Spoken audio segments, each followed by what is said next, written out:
And welcome to Dragon Stadium here in the campus of Round Rock High School, where, ready or not, it is the new season. District play commences today for the VISTA Rangers and the McNeil Mavericks, and it's the district opener live right here on the KMAX Sports Broadcast Network. I'm Johnny Baez along with Nicholas Peters, Gabriel Gomez, and Mike Miller bringing you live Vista Ridge football right here on the KMAX Sports Vype Media Network. And, well, Nick, it's a big game. I mean, we talked about it being the district opener, the new season. It's everybody starts 0-0 before we got on the air, and here's a chance for Vista Ridge to turn things around. Absolutely. No, it's a massive game. You can't understate how big this game is, especially coming off of starting the season 0-2 in non-district play. The team learning a lot about who they are and what is going to be their identity, both offensively and defensively. And now it's time to put all that together as you kick into the district play, because this is what defines your season, are these games right now. And this Vista Ridge Rangers broadcast is brought to you by Elder Mitsubishi Motors. And, you look at Vista Ridge, I mean, offensively, they had some signs of what they can do offensively by moving the ball, and then it's either a mistake here, a missed block here, and either, they just they haven't been able to finish drives. So tonight they have a chance to, kind of put things together and, set the tone for the rest of the season, for the rest of district play. You certainly hope so. Yeah, I mean, it's been a struggle. That's the word I would use. It's definitely been a struggle, and it's been the coaches, you can tell, are really trying to find something that works, something that is going to be their identity. You and I both thought coming into the season it was going to be the running game, especially with the addition of Ty Mayberry and what he was able to do last year, and that has been that's been the plan to a great extent so far. But in the passing game, they've been unable to utilize the passing game to any extent. So the defense has been able to key on the running game, and therefore that's getting stopped as well. And that's been, the offense grinding to a halt. As you said, mistake here or there, unable to finish drives, or turnovers have been really the killer for the Rangers so far. And the thing that you can't say about the Vista Ridge Rangers, they don't quit. They keep playing. They're going to be playing until the final whistle blows. And we talked about early, before game one of the season, about how the defense might have to carry the offense while the offense develops that chemistry. And with a few injuries here and there for the first two games, we expect most of the starters to be back here tonight. But they have been holding their own. They have been, they were down 35-6 at Killeen last Friday, and held Killeen to just one touchdown in the second half, and had a blocked. Special teams came up big, in the second half. So, the defense has been holding its own. The front four, the people that have come to replace the starters, we're talking about Dowdell, we're talking about Anderson, Luke Horn on the defensive end, and the linebacking, they've just been on the field too long. Yeah, absolutely. When you're on the field for that many plays in a row, and we've seen some of those guys have to go take a break, have to go catch a breather, get some water, because the opponent's been able to sustain drives, but also they're having to go right back on the field after they get off the field because the offense hasn't been able to do much. But to your point, I've been probably the most excited about coming into the season was the speed, because we knew that was going to be a big part of the defense. And, two guys that have really stood out, Darian Carter and Luke Horn. I mean, to go along with a playmaker like Naquan White playing in that safety position. But Darian Carter and Luke Horn on that side of the defense have been terrorizing the opponent. Last week we saw it. Now, it didn't, turn into a lot of great stops, but they were in the backfield, living in the backfield for most of the game against Killeen. Yeah, it was a 14-6 game before, the turnover bug hit. I mean, 3 straight turnovers, I believe, is what it was. It gave Killeen very good field position. They were able to convert and get into the end zone. But tonight, it's a whole, it's a matchup of a high. It's a very fast-paced offense with Camphor and Curley. So not only do they start with McNeil in a very tough district schedule, but they've got a combination of Zane Camphor and Jordan Curley, who have combined for 25 connections, almost 300 yards, a couple of touchdowns, and whenever he needs something, that's who he goes to. He goes to number one. Yeah, yet another quarterback that we're going to see that's a Division I commit as well. I believe Camphor is committed to Arizona State. Yeah, and this offense, to your point, it's not anything that Vista Ridge hasn't seen before. So schematically, it's not like they're going to be surprised by what McNeil is bringing to the table. It's going to be a very fast-paced offense, as you said. A lot of dink and dunk, a lot of playing with significant tempo, trying to get to the next play, run as many plays as possible throughout this game, and just keep the defense on their heels. So again, Vista Ridge has seen this. They know what to expect schematically, your hope is that they're able to get a little more pressure on the quarterback and contain the running game, which we know has been sort of the biggest issue for them specifically in the second half so far this season. And Camphor is, he can scramble, he can extend the pocket, but he's mainly a drop back quarterback, a pocket passer, and boy, a big pass rush here tonight would kind of make him uneasy back there, and it could throw him off their rhythm, and who knows what could happen. Absolutely, and that's that really plays into what Vista Ridge is trying to do from a strategy standpoint on defense. Is they love to rush the 3 men up front to just create no space for anything to happen in the running game while blitzing linebackers. We saw quite a bit of blitz last week in the first half against Killeen. They had to drop some of that a little bit last week as well due to some of those injuries that you'd mentioned. But tonight, having guys like Alfredo Saenz back. That's Oliver Marks, and Oliver Marks those are huge additions to start district play, to have those guys your key starters in the linebacking position, because the expectation is they're going to be trying to bust up the gut and go around the corner on every single passing down to create pressure. Well, we're going to take a short break, and when we come back, we're going to hear what Coach Vincent said about tonight's matchup with the McNeil Mavericks. It's Vista Ridge Rangers football right here on the KMAX Sports Vype Media Network. In the battle for barbecue supremacy, warriors pit prime meats, secret sauces, and recipes against one another. Yet one champion stands alone. Rudy's Country Store and Barbecue, in the modern-day vernacular, where bad means good. Rudy's Country Store and Barbecue has the worst barbecue in Texas. Mighty Fine Burgers, Fries, and Shakes is from right here in Austin. As you know, Austin has several fine burger establishments. That's why we're especially proud that Zagat has rated Mighty Fine Burgers, Fries, and Shakes the #1 burger in Austin. So is it Zagat or Zagat's? Like I said, there are several good burger places here in Austin. But as you know, there's good and then there's Mighty Fine. Mighty Fine Burgers, Fries, and Shakes. KMAX Sports is the largest online broadcast company in Central Texas. How large is that? Well, think of the state capitol if it was full of sports. I mean, the Rotunda's more than large enough for basketball or volleyball, and let's face it, anything we do in there is going to be better than what's going on right now. Plus, those guys only work every 2 years. We bring your teams to you every doggone day. Bringing your teams to you since 2003. We are KMAX Sports. KMAX Sports is the largest online broadcast company in Central Texas. How large is that? Well, imagine a downtown condo tower if it was full of sports. But first we'll have to evict the hipsters. Not cool, man. Not cool. But don't worry about them. They won't starve. There's plenty of food trailers left on Rainy Street. Oh, what's that? They ran them all out? Aw, poor hipsters. Bringing your teams to you since 2003. We are KMAX Sports.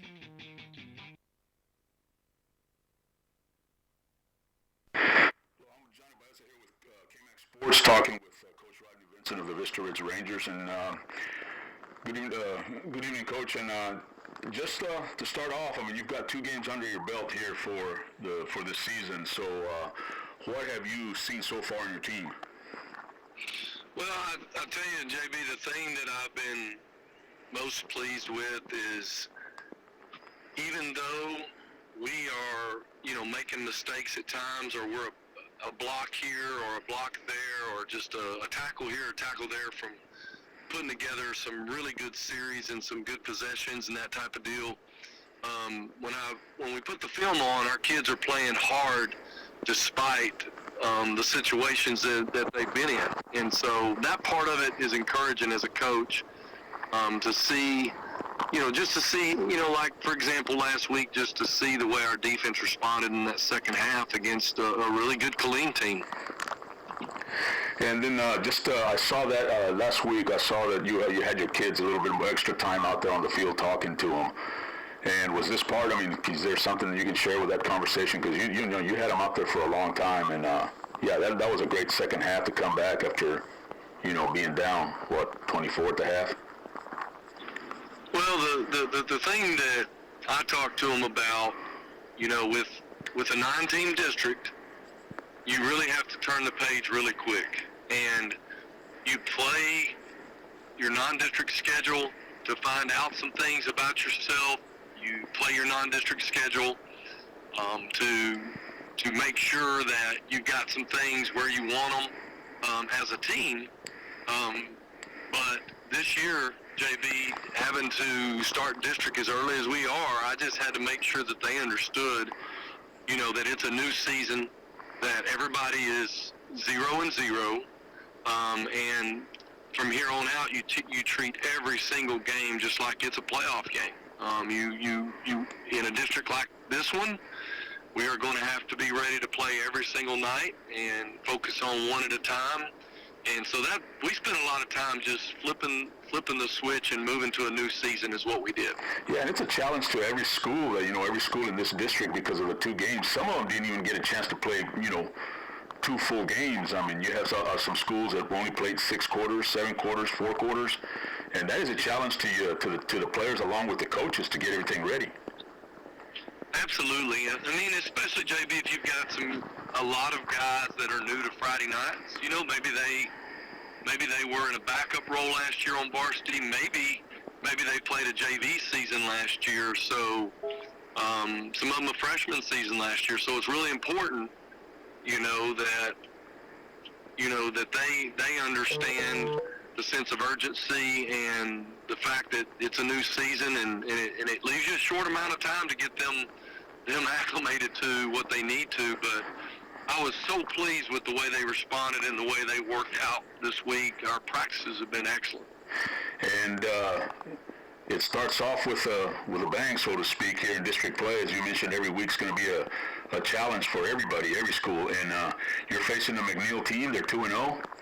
They had a rain-shortened game last week, but you got Camphor, you've got Curley, and offensively a challenge to your defense, and it's just a great matchup to start off district play. Yeah, so a little bit different matchup than we've had the last 2 games. The fact that they've got a weapon on the perimeter, they actually have 2 really good receivers on the perimeter. Been really,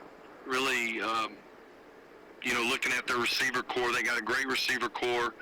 The quarterback operates their offense efficiently and really well, and so that is the challenge for our defense because it's a little bit different than the 2 offenses we've seen the last 2 weeks. Probably a little more similar to what we faced in the Hutto scrimmage. And then, defensively, they fly around and run to the ball really well. They are a defense that we're used to blocking and seeing quite a bit. But the biggest challenge for us is, when you got players like that on offense, is being able to stop them. And defensively for the Vista Ridge Rangers, you have had some guys come in on the defensive line that that have been put into play because of injuries, and they have performed very well. Anderson, Dowdell, and Luke Horn, the front 3 for you guys. That's going to be a big game for them tonight to put pressure on that quarterback. Yeah, sir. Our front 7 got hit pretty hard in the last 2 games with injuries and different things, and I have been really proud of the way that all of those guys have come in and contributed, and they're making plays, they're getting off blocks. I mean, JB, we're not real big up front, but I'll tell you what, their speed and quickness, those guys are utilizing it and being able to make some plays. And offensively, these 2 games, you've had a chance to look at a lot of players offensively, the skill positions. You had some players come in against Killeen that did very well there in the late stages of that game. But Kyle Brown and Drew Cantu, I mean, are we still going to be seeing the dual-headed quarterbacks in district play until you guys get a rhythm down? Well, I'll tell you this, JB, offensively and defensively this week, at several positions, we made sure that, what we're wanting to create is a culture of we've got to get this done at offensive line, left tackle, whatever you want to say. We've got to get this done at right guard. We've got to get this done at quarterback. We've got to get this accomplished at J. We've got to get this accomplished at Z. I mean, so what we did this week is we worked really hard offensively to make it competitive and to make sure that we've got the right players on the field at the right time. That's the deal, because our players, JB, at different positions, they all have different strengths and things they bring to the table. and so the challenge for our offense is right 11 guys, right play call, right time, and so we focused more on that. And, at the quarterback position, I challenged all 4 of those guys to be the best quarterback position we can be on Friday night, whoever that is. I challenged our J, our Z, our offensive line. I challenged them. We want to be 10 units strong on Friday night, regardless of who's on the field. And so that's been our challenge this week. And this is the 3rd road trip to open up the season for the Vista Ridge Rangers. And is it a what's your view on opening district play on the road as to being at home?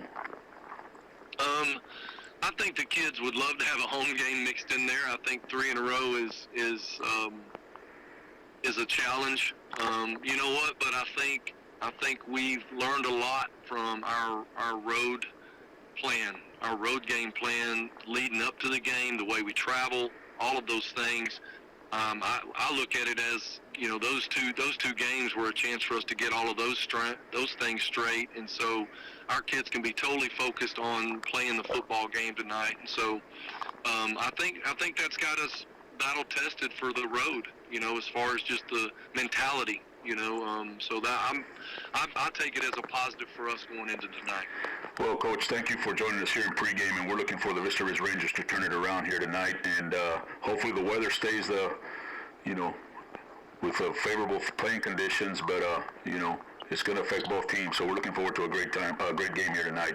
You have anything else to add? Any shout-outs you want to give?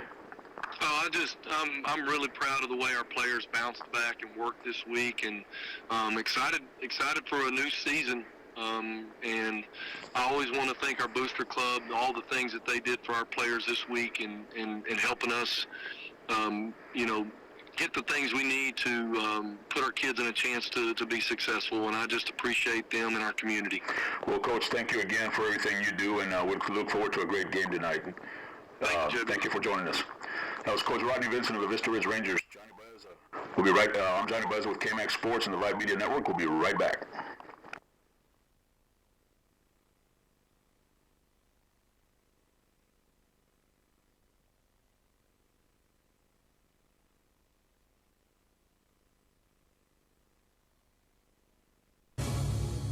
KMAX Sports is the largest online broadcast company in Central Texas. How large is that? Well, think Mopac Improvement Project, except we're always on budget, our price never fluctuates, and we're always on time. I mean, are they ever going to finish this thing? Right this very second, I'm stuck northbound at 5th Street. Oh! Bringing your teams to you since 2003. We are KMAX Sports.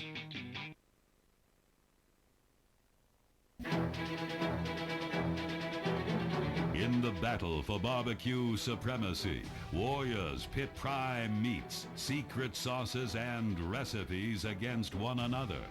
Yet one champion stands alone. Rudy's Country Store and Barbecue, in the modern-day vernacular, where bad means good. Rudy's Country Store and Barbecue has the worst barbecue in Texas. KMAX Sports is the largest online broadcast company in Central Texas. How large is that? Well, think of the state capitol, if it was full of sports. I mean, the rotunda's more than large enough for basketball or volleyball, and let's face it, anything we do in there is going to be better than what's going on right now. Plus, those guys only work every 2 years. We bring your teams to you every doggone day. Bringing your teams to you since 2003. We are KMAX Sports. Mighty Fine Burgers, Fries, and Shakes is from right here in Austin. As you know, Austin has several fine burger establishments. That's why we're especially proud that Zagat has rated Mighty Fine Burgers, Fries, and Shakes the #1 burger in Austin. So is it Zagat or Zagat's? Like I said, there are several good burger places here in Austin. But as you know, there's good and then there's Mighty Fine. Mighty Fine Burgers, Fries, and Shakes. KMAX Sports is the largest online broadcast company in Central Texas. How large is that? Well, think Mopac Improvement Project, except we're always on budget, our price never fluctuates, and we're always on time. I mean, are they ever going to finish this thing? Right this very second, I'm stuck northbound at 5th Street. Bringing your teams to you since 2003. We are K-Max Sports.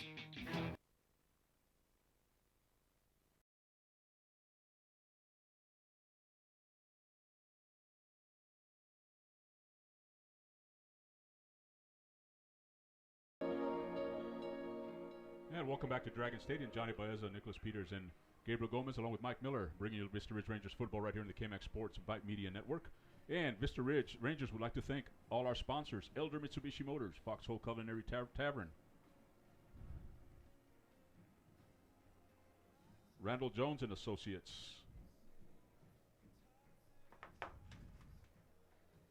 Slotsky's Restaurants in Summer Moon Coffee, Vista Ridge Family Dentistry, and Zaxby's. And we'd like to welcome a brand new sponsor this week, Serrano's Cocina and Cantina.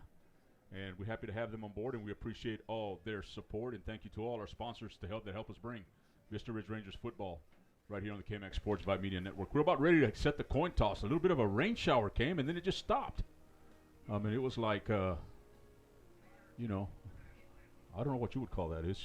It was raining. It started raining pretty heavy, and then it just... Yeah, it was like a 2-minute pour down, and everybody started running for underneath the bleachers or throwing on their ponchos, and then it just passed. But I think, we've got a great visual here of what the horizon's going to bring us tonight, because everything seems to be moving from east to west. So I imagine we're going to see that a few times this evening with the way the weather's been like here in Central Texas. And we're about to have the coin toss here from Dragon Stadium. And the captains for McNeil is going to be Harley Peka, Jake Bushler, who's that? Remy Sanchez, and Donovan Brown. For Vista Ridge, it's going to be Oliver Marks, Jordan Webster, Drew Cantu, and Kellen Janda.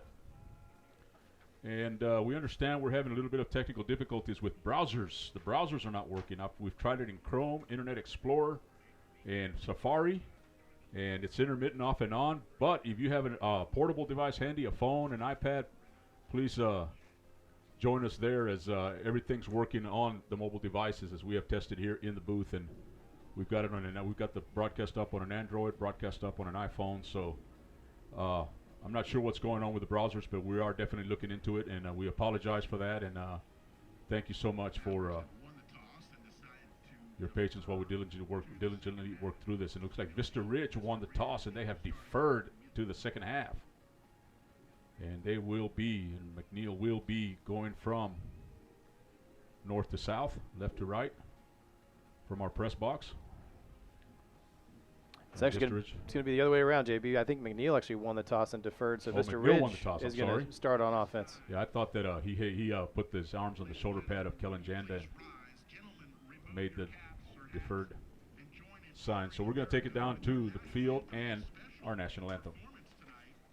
The combined men's choir from McNeil High School, Deer Park, Pearson Ranch, and Cedar Valley Middle Schools. We'll wait.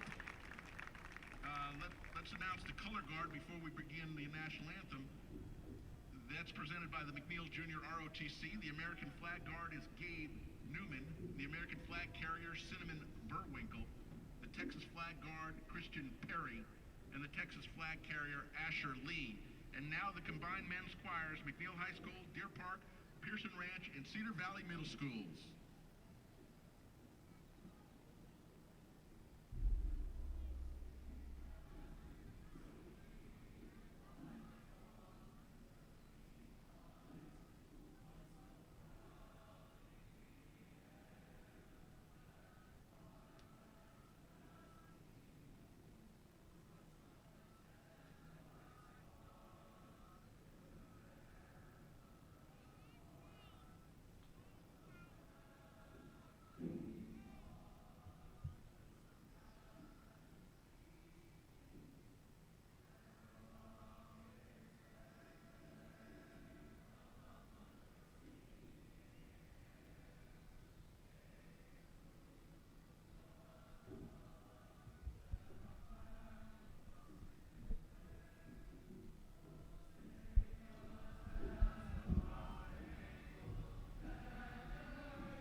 Well, that was a great job of the national anthem. Yes, you heard the public address announcer. It was choirs from the middle school, the high school, all getting together to sing the national anthem. So we appreciate them, and fabulous job, and we appreciate everybody that's served our country and serving our country and is deciding to join and serve our country. So thank you so much. Well, it was Vista Ridge. It's going to be on offense first, correct, Nick? They're going to be on offense, yes. McNeil won the toss, deferred, and so we'll see that Ranger offense. We'll be able to see, very early on what's going to be the identity as they open up district play. And you should be seeing on the offensive line, it should be Avery Allen at left tackle, left guard Daryl Turner, the center Greer Gerasi, the right guard Aiden Meyer, the right tackle Jake Hoffman, the receivers Jordan Webster, Bryce Jones, Nick Podolak, and Trey Walker. Drew Cantu and Ty Mayberry will be in the backfield. Drew Cantu, the quarterback, and Ty Mayberry, the running back. And, these numbers, 25 carries, 197 yards, almost 8 yards a carry. But and 1 touchdown. And he needs to be touching the ball a lot more than 25 times in 2 games. And again, it goes back to they're not getting to run that many plays because the offense is finding ways to sputter, either shooting themselves in the foot with turnovers or, just getting stopped. And several times that you and I have seen is getting turned over on downs when they're developing strong drives, specifically leaning on Ty Mayberry. We welcome Suna Venkat to the broadcast. He's going to be helping us out to see if we can solve some of these issues. And as we're set to kick things off here, that's number 19, Zach Dickinson, to kick it off. It's a pooch kick here to the left side. It's taken up front, breaking a tackle and getting up down the sideline. It's a nice job there fighting for yardage by Spencer Rudd, who saw a little bit of action last week in Killeen. And he has Vista Ridge 1st and 10 at about the 35-yard line. And another team is utilizing that the pooch kick with the wet ball, trying to take advantage of maybe the up men not paying attention to where the kick is going, expecting it to go deep, as McNeil does have a very strong kicker. Kicking it up, high in the air, see if you can't get your guys to it before the catch is made. So we hope the rain goes away up front for the defense as Sammy Lathan, Aiden Hurtado, and Harley Peka. As Cantu starts in a little pistol formation. He's going to have Heckbet in motion to the right side. Again, head up to Mayberry. Mayberry on the right side, finding running room back up the middle to the 40. And the pile moves to the 41-yard line. A nice gain on first down of about 7 yards for Ty Mayberry. It'll be 2nd down and 3 for the Vista Ridge Rangers. At linebackers, Levi Redding, Almari Izell, Remy Sanchez, and Josh Kim. The defensive secondaries, Mario Shannon and Dale Owen at corners, Jason Powell and Jacob Carrera. At safeties, quickly, Cantu has the offense back lined up. Twins to each side. Mayberry to the left of Cantu. Now he's in motion to the right side. Little option play. Cantu keeps it up the middle and falls forward for about a yard. Tripped up in the backfield. Sammy Lathan, number 42 on the tackle, but it's about a yard gain. It'll be 3rd down and 2 from the 43-yard line. And Latham just got Cantu by a shoestring as Cantu had shook him out off of his feet and could have easily picked up the first down if he hadn't been tripped up. And that was a great play, too, because he made Cantu make a decision quickly as they wanted to pitch it to Mayberry, and he made him keep it and came back and was able to trip up Cantu. But it's 3rd down and short here for the Rangers, 3rd and 2 from their own 43-yard line. Just underway, 10:43 to go, first quarter. And again, it's Heckbet in motion to the left side this time, and they're going to hand it off to Mayberry on the left side. He's got it at the 43, hits and runs into his own blocker, but fighting for yardage, his legs moving, and he's going to pick up the first down. That was all Ty Mayberry right there, Nick. About a 4-yard pickup, 1st and 10 Rangers.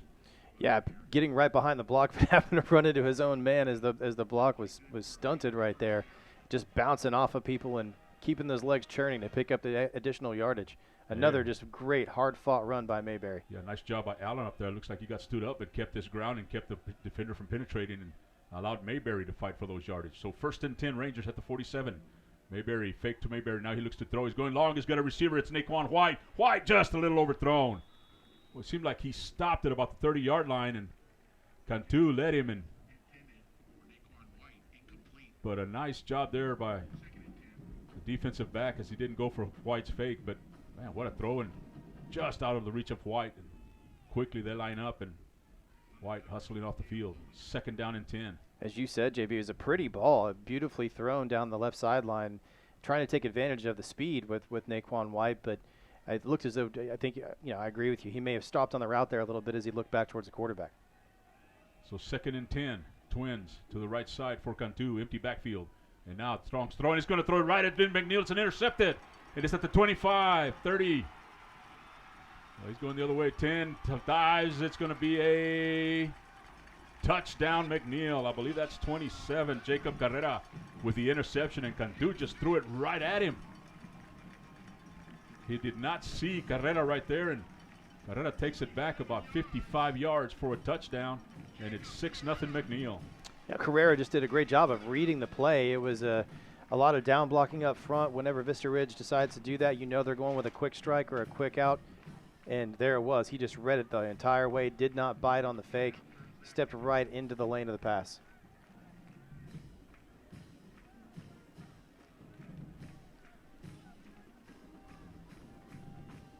Extra point from Dickinson. It is good. 7-0 Mavericks with 9:53 to go in the first quarter. And the pick six, and not sure what confused Drew Cantu there, and now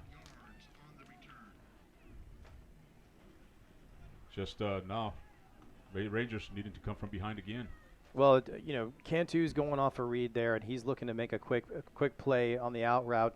Again, Carrera simply steps into the lane, picks it off, but Cantu's got to be looking for that linebacker coming into his space. He's got to either eat the ball there or pull it down and tuck it and run, which is obviously a big strength of Cantu's.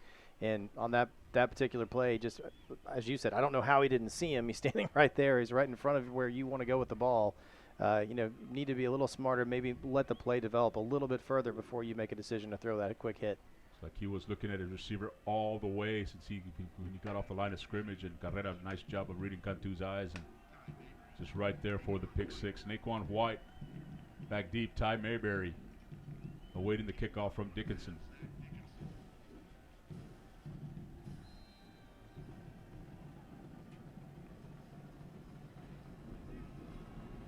Time it's another pooch kick, high kick. It's going to be Hegvet again at the 34, and he's hit immediately. Nice job of holding on to the football that time, as a perfect form tackle by the cover guy, Nate Buxton. He's listed as a defensive back and quarterback, and the defensive back mentality came in through on that coverage right there. Is good form tackle on Hegvet, but a fabulous job by Hegvet to hold on to that football. I think when he gets to the sideline, Coach Vincent's going to have a word with him about maybe throwing the arm up and just taking, just go ahead and call in the kick there, just make the catch and avoid the hit, because that's exactly what McNeil is trying to do with the pooch kick, is see if they can't create a turnover, whether it's about, via a big hit or just dropping the football. And after the pick six, Kyle Brown is in at quarterback now for the Vista Ridge Rangers. He's going to hand it off. It's Mayberry to the right side, cutting it upfield, spinning, and hard work for a very hard-earned 1 yard, 2nd and 9.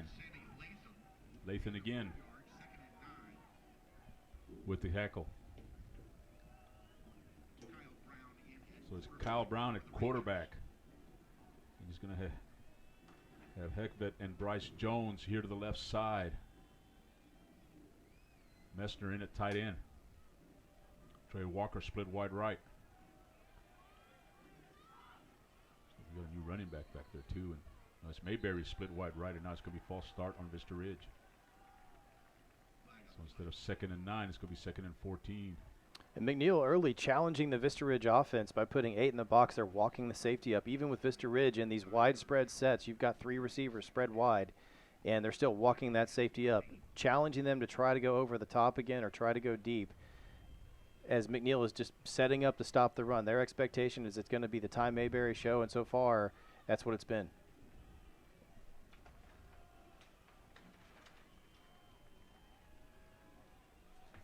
So 1st and 14 for Kyle Brown. 2nd and 14, a fake. And he's going long. He's got a receiver open. It's going to be Naquan White. And again, out of the reach of Naquan White.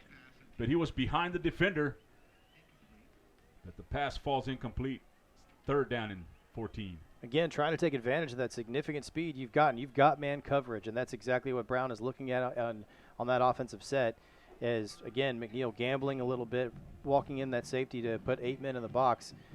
unfortunately, that south to north wind that we're seeing tonight is carrying the football a little further than White can get to. It's Mario Shannon on the coverage. And it's 3rd and 14 for the Rangers. Now Mayberry back in the backfield. Triplets to the left here for Kyle Brown. Brown looking. He's got a receiver up the middle, and it's going to be through the hands of Adam Fogg. And a hit after the ball went through his hands. No call. It's going to bring up 4th down. Yeah, that's Carrera laying the hit there, JB. And to your point, that could have easily been a personal foul, unnecessary roughness, as he hit him well after the ball had soared over his head. It looked as though the referee was reaching for his flag, decided to keep it in his pocket. So 4th down. Hughes into punt for the Rangers, and Curley back deep, standing at his 35. And Hughes, nice spiral. And Curley says stay away from it. Takes a nice Vista Rich bounce. Bounces to the left, and it's going to die right there at the 30-yard line. So 43-yard punt, no return. And we'll see the McNeil offense for the first time. And it's going to be Gernard Mitchell, Diancon Tron, Tanner Owen, Leon Chu, Ethan Dreyer up front, Evan Plock, Jordan Curley, Jake Bushler, Malik Gordon at receiver, and Camphor and Hutchinson at the running back position. Camphor coming in, having a good year already. For over 300 yards against Del Valle, I believe, and now he's going to hand it off to Hutchinson over the left side. He's got a hole, spins, breaks a tackle, first down, still moving up to the 45-yard line. A 15-yard pickup for Hutchinson on first down. 1st and 10, Mavericks. And the hole on that left side of the line was enough you could have driven your car through it, JB. There was no one there as he spun away from one tackler, and no one behind him either for 15 yards. And now it looks like the receiver here, number 9, jumped, and the referee right there, Malik Gordon. It's going to be 5 yards against the Mavericks. On defense, up front, it's Walter Anderson, Rashid Dowdell, and Luke Horn for the Rangers. And linebackers, Oliver Marks, Alfredo Saenz, Jake Robertson, and Darian Carter. Safeties, Naquan White and Kellen Janda. The corners, Eamon Allen and Elijah Jones. And it's 1st and 15 for the Mavericks at their own 40-yard line. And I'm Johnny Baez along with Nicholas Peters, Gabriel Gomez, Suna Venkat. Our QA now fake handoff to Hutchinson, and out here to the left side, Gordon's got it back to the original line of scrimmage. A 5-yard pickup, 2nd and 10.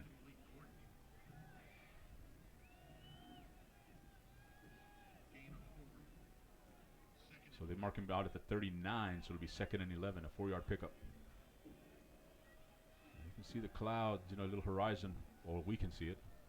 And as heavy rain looks like it's heading our way.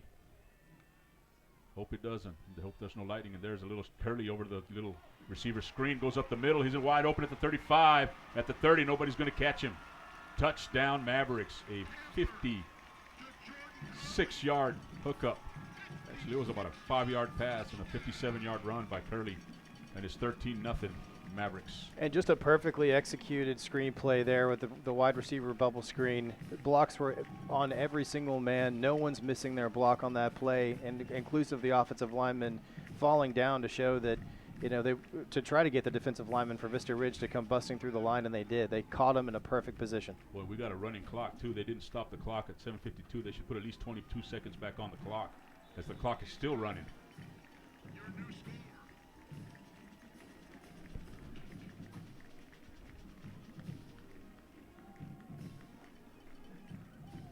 I don't understand why the clock is still running.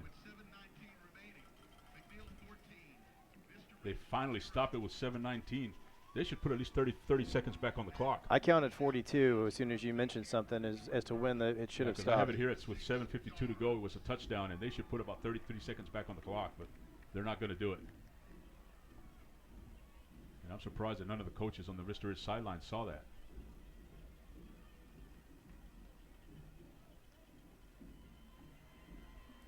Well, now here definitely home field advantage for the McNeil Mavericks. There you go. And here we go again with Vista Ridge being down early, similar to what we experienced last week. And this is the opportunity now for the offense to respond. The defense didn't do their job, unfortunately, on that on that drive. But here you go, offense. The defense has been picking you up for the majority of the season thus far in 2 games. What are you going to do to try to pick your defense up now that you're down 14? And we'll see The Rangers can come from behind. Another pooch kick here. Now, see, it's a fair catch. Oh, bobbled, but nice job there. That time is Rudd making the fair catch for the Rangers. And it's 1st and 10 at the 35-yard line for Vista Ridge.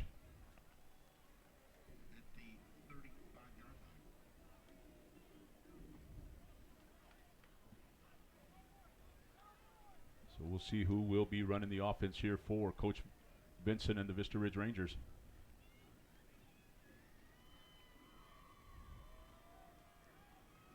And it looks like it's Cantu back out on the field with Mayberry in the backfield.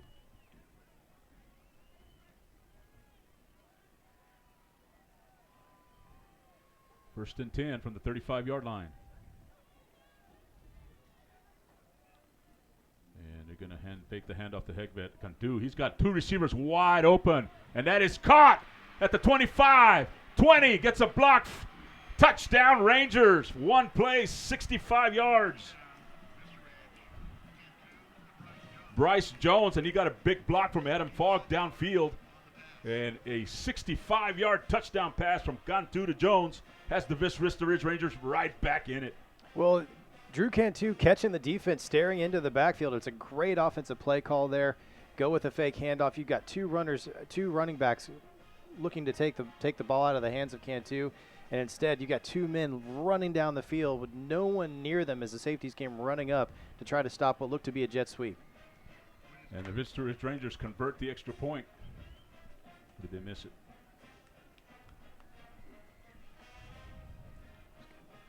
It is 14-7. McNeil. Boy, what an answer right there. And again, the whole secondary came up, bit on the fake, and he had 2 receivers wide open. And I think Bryce Jones was just faster than Adam Fogg that he was able to catch up to the football because either one of them could have caught it. I think Adam Fogg would tell you that he was running a shorter route, Bryce Jones was. But, yeah, I mean, really, it was pick which one do you want to go to, and he just had the opportunity to go right down the middle of the field. It was great to see Adam Fogg catch up to him as well as the defensive back was charging and could have potentially brought him down. Fogg comes up with a big block just to continue the scoring play, but that is exactly what the Rangers needed in terms of the offense, showing the defense signs of, hey, we are confident too. We can get this momentum back. We'll pick you up after the quick drive by the Mavericks. So now it's time for the defense to do something and do something to show that you can come up and stop this very fast-paced offense. You saw him try. You've seen Vista Ridge try 3 times. That was the 3rd time they went downfield, twice to Naquan White, and they just missed Naquan White on a couple of passes. And 3rd time's a charm for the Vista Ridge Rangers as they score their first touchdown here tonight, 14-7.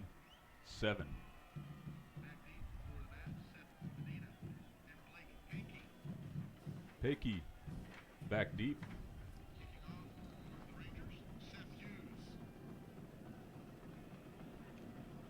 And Seth Hughes is going to kick it deep.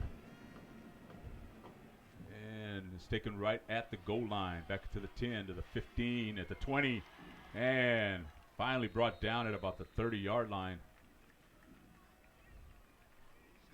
Numbers are kind of outlined by White. I think that's Seth Medina back with the kickoff return, a nice 30-yard kickoff return, and decent field position for the McNeil Mavericks in their 2nd offensive possession here in the first quarter. 6:58 to go. Johnny Baez and Nicholas Peters, Gabriel Gomez, Mike Miller, and Suna Vincat. Vista Ridge Rangers football right here on the KMAX Sports Vype Media Network.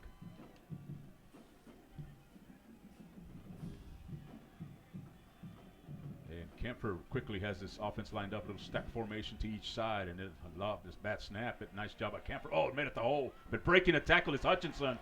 Almost broke it all. He has it passed to the 40, the 42-yard line. I'm not sure who hit him there. I think it was Kellen Janda that came up and made the big hit, but Hutchinson was able to move his feet. Is that Juan Aguirre? I think that's Juan Aguirre with the carry. And he's going to be fake to Juan Aguirre. Now he's going to go long, and it's going to be Curley.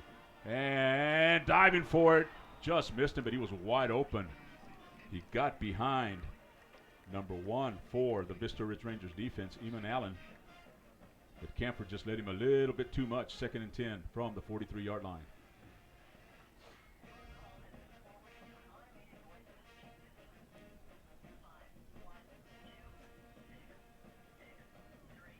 Yeah, somebody's using the phone right next to the crowd mic, I believe.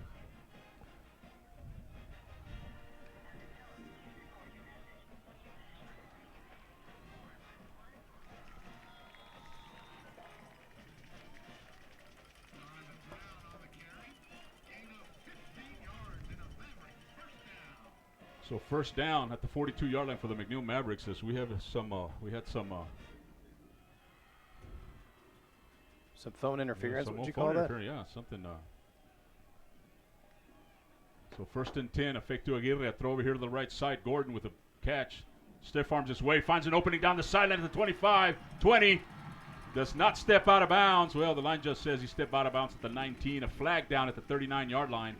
As we see a Vista Ridge player with his helmet off. And look at Kellen Janda. He's Witten down there, wearing down, trying to chase down Gordon without his helmet on.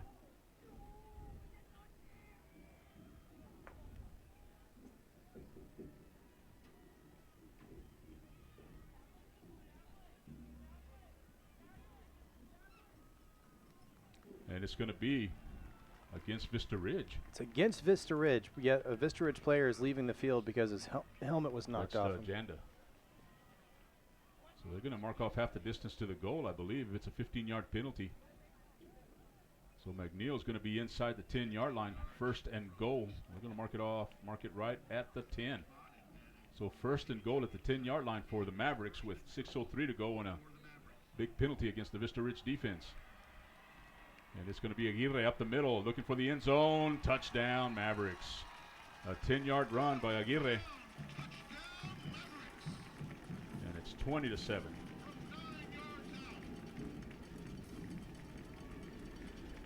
Well, these Mustangs sure do run quickly, don't they? They get that offense up to the line, get the play called, and just get going. There's no waiting. There's no trying to get Vista Ridge to jump off sides. Just here we go. We're running it right at you. See if you can stop. And up the middle so far, it's been all success for the Mustangs.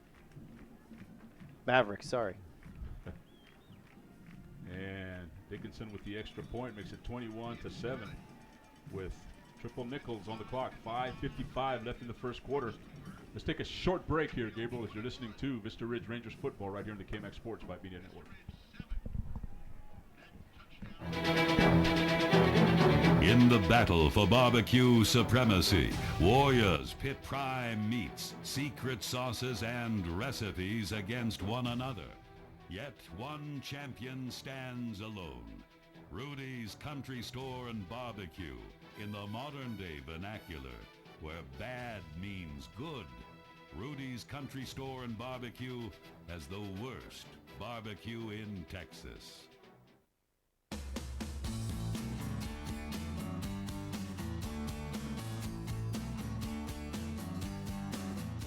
Welcome back to Dragon Stadium.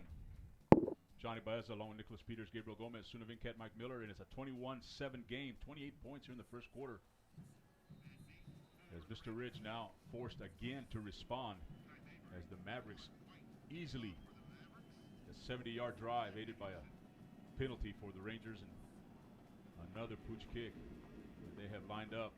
And it's going to be number 1, Allen, running it back, and he's hit.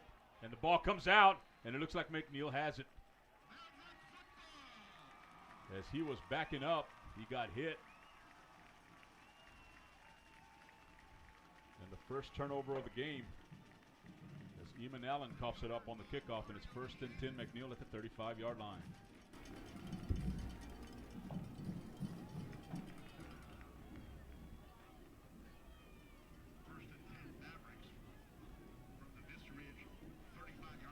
And it's the last thing you need to do after giving up a very quick drive for a touchdown to McNeil is give him the ball right back. Eamon Allen just trying to make a play there.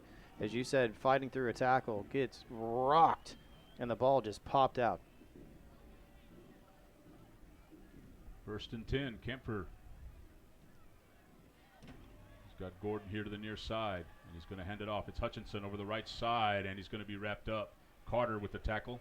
Pick up of about 3 yards, 2nd and 7.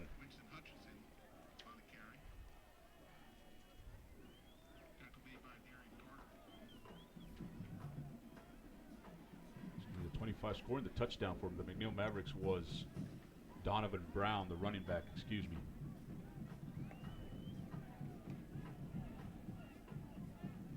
So 2nd down and 7. And they're going to hand it off. Hutchinson this time going over to the left side. Unable to get stripped up in the backfield. Breaks a tackle. Still on his feet inside the 20-yard line. Missing the tackle in the backfield. Actually was a very good try. There was number 44. The Rangers, Alfredo Sainz. But it's 1st and 10 after Hutchinson picks up about a 15-yard gain. Simply stepped through the tackle on that play, moving to his left as there was nothing doing on the right side. And now looking to throw to the left. He fakes. He throws up into the end zone. It is intercepted as Curley fell down and Eamon Allen intercepts the pass. And it's 1st and 10 Rangers from the 20-yard line. Curley over there knew he wasn't going to get to the ball. Tried to coerce the official to give him a pass interference call, but there was no nice contact. job of Allen. Just he just dove to the ground. He just played. Yeah, Allen did a perfect job there, playing the ball, staying right with the receiver. Curley had nowhere to go, and Allen, was the only man there at the end of the play. As you said, Curley tripped over his own feet out of bounds, and exactly what Vista Ridge needed there is a turnover, get the ball back, get your offense back on the field. You'd had some momentum, on offense before. Let's see if we can continue that after that last drive for a touchdown. Nice job of Allen keeping his feet in bounds. So trading turnovers here. Now Vista Ridge with a chance. 1st and 10 from their own 20-yard line. Messner here to the left side. Hegvet in motion to the left. Cantu is going to hand it off to Mayberry over the left side. Cuts it upfield at the 27-yard line. Boy, he runs hard. Down to the 28, 29, maybe give him 4 yards. 2nd and 6. As Jones will come into the play for Messner. 2 running backs here, Brown and Mayberry, that as soon as they can't get the handoff, they're at full speed. And you and I have talked about over the past 2 games what we experienced, even seeing Mayberry play in a different jersey last season. Is he runs, he is going 90-0 as soon as his hands are on the ball, and his such great quick twitch motion to his carrying too. So 2nd and 6, motion going to the right. Handoff to Mayberry to the right side. Cuts it back inside at the 30-25, past the 25, close to the 30. He's going to be marked down just shy of 30 at the 29-yard line. 3rd down and 1 for the Rangers.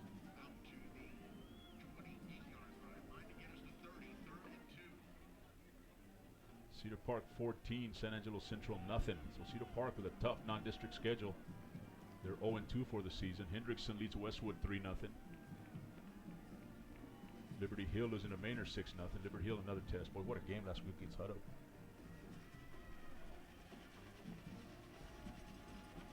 Throw it over here to Gabriel Gomez and see if he can give us some scores here after this play quickly. And now they're handoff up the middle. Mayberry breaking tackles, feet moving, and just grinding all the way to the 39-yard line. A pickup of about 10. 1st and 10 Rangers. Good run there by Mayberry. Finding success on either side of the offensive line that they're wanting to run to right now, whether it's right behind the right tackle or behind the left guard. And this is exactly what Coach Vincent and the offensive staff wanted to create, is the ability to run either side and not have to simply run to the strong side every time, as that seemed to be what their issues were the last 2 weeks. So 1st and 10 Rangers from their own 39-yard line. And they're going to hand it off to Mayberry again. No, it's going to be Barrett Brown keeping it. He's got a receiver down, Heckveld. And that's going to throw a flag. That's got to be a flag, and they do. Pass interference against McNeil again. He was behind the play. Well, I think the McNeil coaches have a small argument that may have been uncatchable, but also the referee could have easily thrown the flag earlier in the route, as it seemed that Jones's moving forward was being blocked as a defensive back just tried to get in front of him and just negate his ability to continue his route. So 15 yards from the spot of the foul. It's going to take it all the way to the 46-yard line in McNeil territory. 1st and 10 Rangers.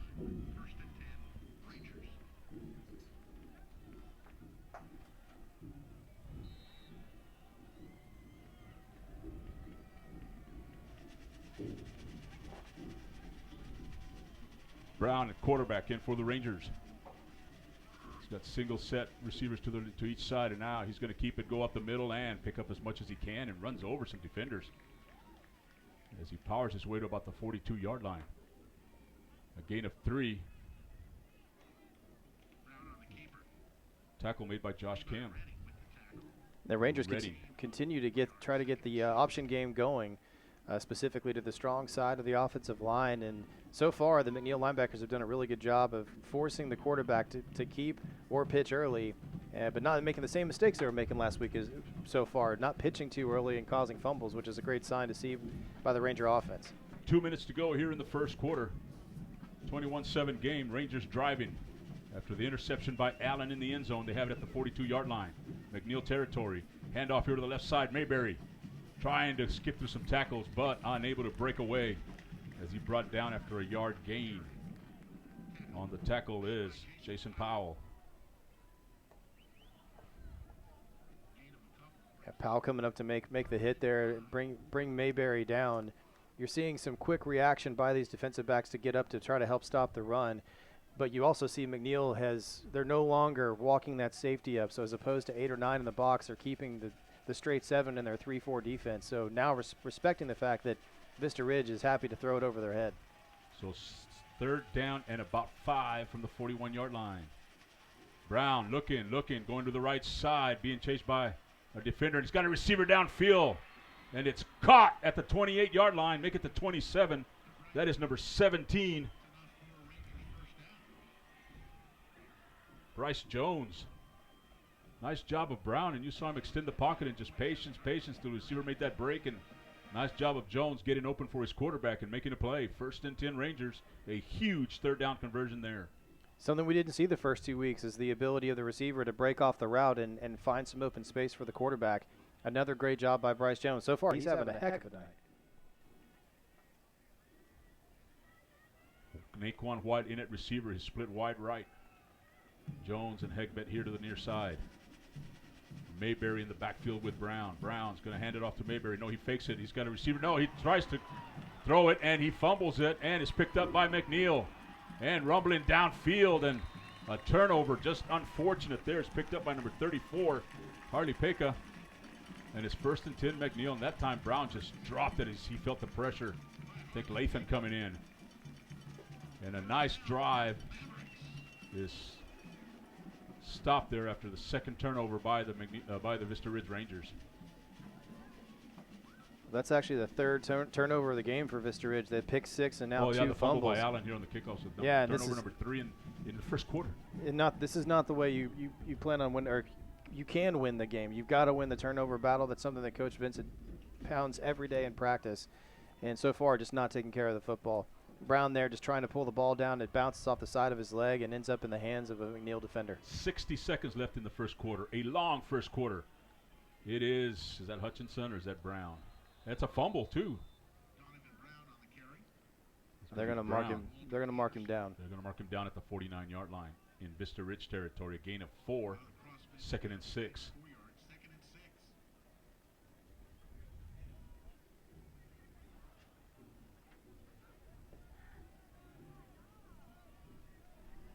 $30 seconds to go here, first quarter. Very long first quarter, as I mentioned. And now they're going to hand it off again. No, it's a throw to Curley. Oh, coming up from behind. They read that crate was Naquan White. So he tips it away and puts Curley to the ground, and it's going to be 3rd down. Nice job there, time by Vista Ridge, recognizing it was going to try to run that little screen play that Curley scored early in the first quarter.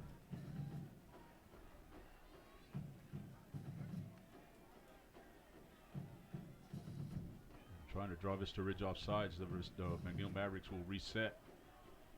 Play clock at 20 seconds. No danger there. And a fake to Gandalf. And they're going to go and they're going to throw it short. And again, miscommunication. You saw Camper kind of put his arm back there thinking he was going to throw deep. Then he said at the last minute he saw his receiver break the route and try to change his throwing motion. And it's going to force a punt here by McNeil for McNeil. And nice job by the Vista Ridge Rangers. And a change in scheme by Vista Ridge on that drive as they went with only 2 linebackers and the rest safeties going to a more dime look with a 3-down lineman. But like you said, that's a great stop. McNeil recognized that, tried to get the running game going up the middle again. That's been successful, but to no avail on that drive, and the Rangers get the ball right back. Rashad Haynes back deep for the Rangers. It's a punt by Hinkie, and Hinkie's going to fake it, come here to the left side, trying to get the first down, being red, but there's going to be a flag, and it's going to be, I think, for McNeil, but nothing doing as he lost a yard there.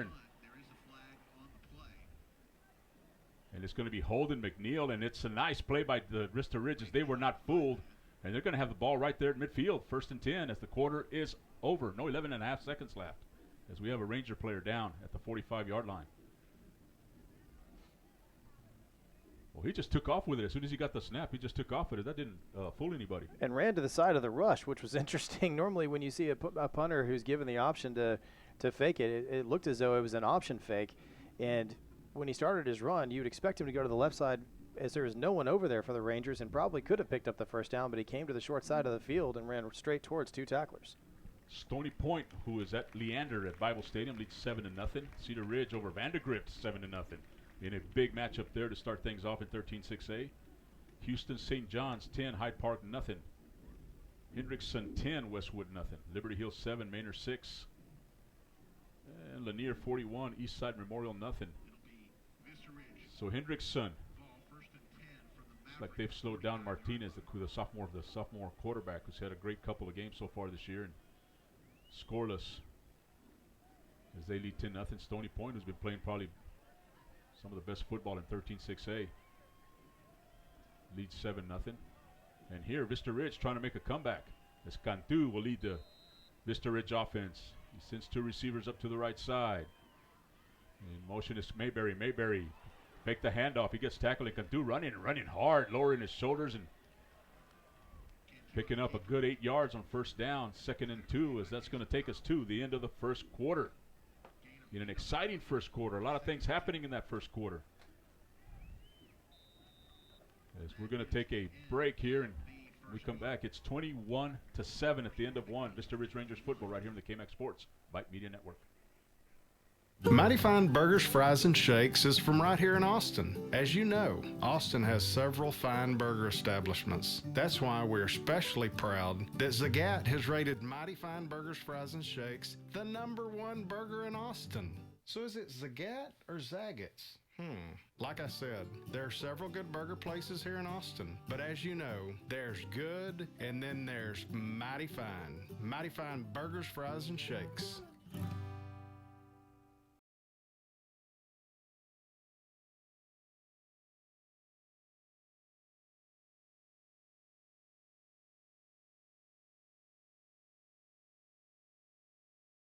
Sunavin Cat and Mike Miller as we start the second quarter, 21-7, and boy, the first quarter had everything. Had a lot of fireworks, a couple of long plays and turnovers and hard hits, and exciting game. And VISTA Ridge trying to get back in it, trailing by 14. They have it 2nd and 2 at the McNeil 41-yard line. And Cantu is going to hand it off to Mayberry. Delayed handoff. Mayberry hit in the backfield, unable to get away. Gets back to the line of scrimmage. Again, McNeil showing being aggressive on the from the defensive end position, just trying to get around the right tackle and right guard there. But that's what VISTA Ridge has been able to take advantage of, is running pop plays off of their aggression and being able to go over the top. We'll see if they continue to try to pound the rock here with a 3rd and short. So 3rd down and 2. Lathan with a big first quarter defensively as Walker in the backfield with Cantu and Mayberry, and Cantu directing him where to go. 3rd down and 2. It's a little option play to the left side. They pitch it out to Mayberry. Mayberry's got an opening at the 40, 35, 30, and getting the angle is the cornerback or the safety, and he gets it inside the 25-yard line to the 23. A 19-yard pickup, 1st and 10 Rangers. Finally to make the stop. Yeah, that was number 26, I believe, for the defense. McKay Coleman, I believe. Coleman making a touchdown saving tackle as finally VISTA Ridge able to get the option game going and get Mayberry on the outside to utilize that speed. Nice job by Cantu reading the defense and holding the ball until the last minute. They're going to hand it off to Walker. No, they keep it. Cantu up the middle. Another great read by Drew Cantu, and he gets it inside the 20 to about the 18-yard line. A gain of 6. 2nd and 4.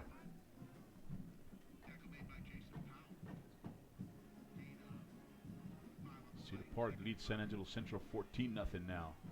The game's in the second quarter. Or still 5 minutes left in the first quarter. Mayberry and Cantu in the backfield. Walker lined up here to the near side. On third, 2nd and 4, hand off to Mayberry. Mayberry slips and falls, but he'll pick up a yard and make it 3rd down and 3. Boy, just as he was about to make his cut, and maybe that earlier rain kind of had that part of the field a little wet, and Cantu lost his footing. Mayberry. As Jones comes back in, and now Cantu will have twins to each side. In the game is Michael Walter. He's in the slot to the left side. And now McNeil jumps off sides, and the flag flies. And now they're going to throw it, and it's caught by Walter. Walter spins, skips his footing, and steps out of bounds at the 8-yard line. And I believe Coach Vincent's going to take the play as McNeil jumped off sides. And it's going to be 1st and goal, Vista Ridge, after they decline this penalty. It was the first time Vista Ridge has gone with a long count, and it caught McNeil completely off guard as basically their entire defensive line was offsides on that play.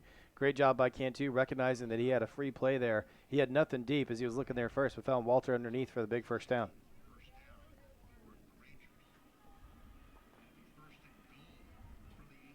So the Rangers started this drive at midfield after they held McNeil on a fake punt. And now they have it 1st and goal at the 8-yard line.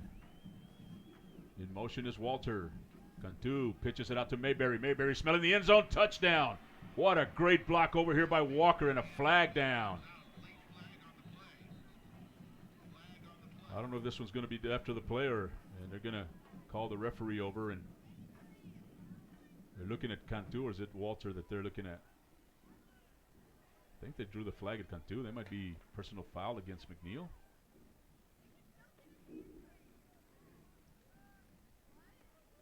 While they figured this out, JB, as you said, just an incredible block by Trey Walker to bust Mayberry open on the outside. He had only that one man to beat, and Walker cleaned him out. Unsportsmanlike conduct.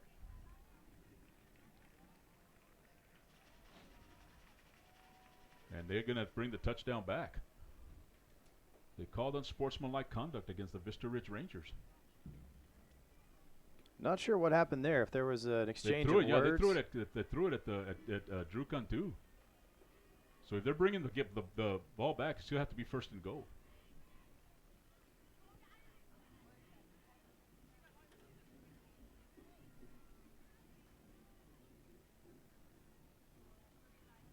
Well, I wish we had the referees mic'd up. I'm not sure what happened. But a touchdown, an 8-yard touchdown run by Mayberry is called back because of an unsportsmanlike penalty. And it's going to be 1st and goal back at the 17-yard line. I think Coach Vincent's asking the same question you are, JB. It's only a 9-yard penalty. But if it is a penalty and it's after the touchdown was scored, it should be assessed on the kickoff, not. Well, it should invest on the extra. Maybe if it is on the extra point, it should be going for a point after try. But why is it only an 8-yard penalty? Makes you wonder here. But it's 1st and goal from the 18-yard line. Mayberry in motion. Cantu looking, goes up the middle of the right side. He's got an opening. Stiff arms his way inside the 10. Back to the original line of scrimmage. A 9-yard pickup by Drew Cantu. It's going to be 2nd down and goal from the 9-yard line.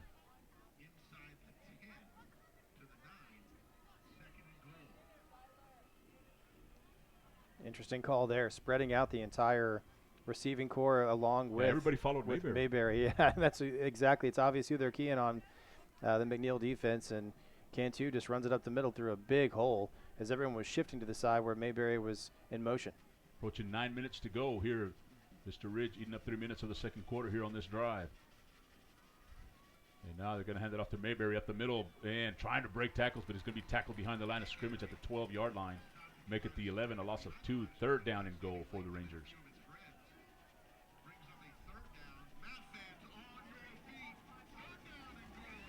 It is a 21-7 game. Early in the 2nd quarter, Vista Ridge has scored a touchdown, but it has been called back because of a 9-yard unsportsmanlike conduct penalty. The Rangers going to take a timeout here. Coach Vincent wants to have a conversation with his offensive staff, determine what they want to do.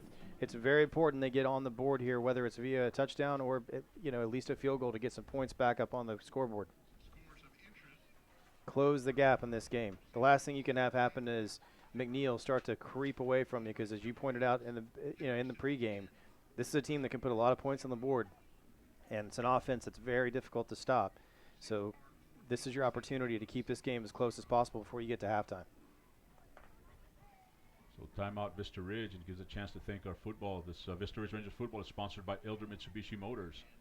And our other sponsors, we thank them for their support. Foxhole Culinary Tavern, Mighty Fine Burgers, Fries, and Shakes, Randall Jones and Associates, Schlotsky's Summer Moon Coffee, Vista Ridge Family Dentistry, Zaxby's, and Serrano's Cocina y Cantina, right there on 1431.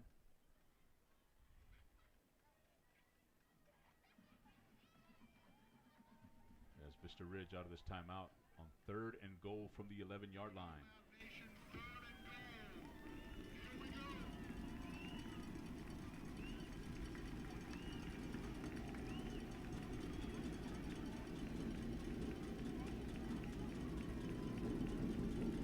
As the fans begin to make some noise, as you see them stomping on the aluminum bleachers, and Bantu over to the left side. He still has the football, and it's going to be dropped down at the 9-yard line. Tackle made by Lathan. Right at the 9 will bring up 4th down, and Seth Hughes will come in to try about a 27-yard field goal. Well, an option play running to the short side, and there was just no option there as everyone was covered. Cantu could do nothing but eat the ball and try to get as many yards as possible, but he was running toward 2 tacklers himself. So a nice job by the McNeil defense sniffing that out. So a 27-yard field goal is no good. So it's going to be Mavericks football right at the 20-yard line, 1st and 10. And, well, a nice drive. It was mostly done on the ground. Nice job by Cantu of the zone read. But that penalty, we'll have to ask Coach Vincent on that penalty when we talk to him next week and find out what happened there, because usually unsportsmanlike penalties are 15 yards. So maybe is it from the spot of the foul? But if it was the spot of the foul, it would have been right at the 2-yard line, and they threw it about the 8. Yeah, but again, I'm not really sure who they called the unsportsmanlike conduct penalty on and where that was coming from. It seemed as though they threw it right at the legs of Drew Cantu, who's laying on the ground. Not sure if some words were said or what exactly happened there. And another thing, Mayberry was already in the end zone when he threw the flag. Had no bearing on the play, and here we go, Camphor. McNeil at the 20-yard line. They're going to hand it off up the middle, and right there, Vista Ridge gets Hutchinson back behind the line of scrimmage with that Brown. That is Hutchinson, and it's lost, so they're going to give him back to the line of scrimmage. That's 27, Jake Robertson in on the tackle. A big hit in the backfield. So 2nd and 11.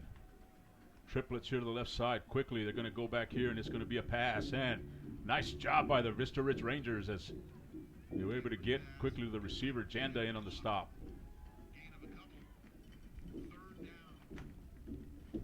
So it's going to be 3rd down and about 9 from the 20, give it 8 from the 22-yard line.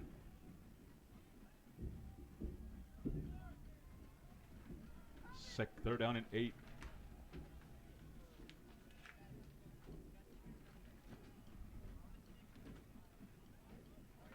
Cannon Cromus in on the tackle too, and now Camphor empty backfield, looking. He's got Curley up the middle and incomplete. Great play there by Callan Janda, along with that number 30 up there back there viewing the coverage, Oliver Marks. That was Darian Carter. 4th down, and Darian Carter. Darian Carter staying with the receiver. He's got a ton of speed at linebacker, showing a little zone blitz there as Carter backed out of his blitz, followed the receiver, and as you said, Kellen Janda coming up with a big hit at the end of the play to jar the ball loose. So Vista Ridge has been able to solve the McNeil offense the last 2 or 3 series, and now Haynes again back deep, standing at the McNeil right at his own 47-yard line as he keeps on moving on me. And now the punt, and it's going to be Haynes, and in traffic. Well, it could be a little halo violation there, but no call. And Haynes, nice job of catching it in traffic, because he had 3 Mavericks surrounding him, and he actually had to go around him to get to the football. And it's a late fair catch there by Haynes as well. I'm sure Coach Vincent will have a little word with him as he gets to the sideline. Normally that's Naquan White's position to be the punt returner. But I think Haynes back there just to ensure they don't try to run a fake again.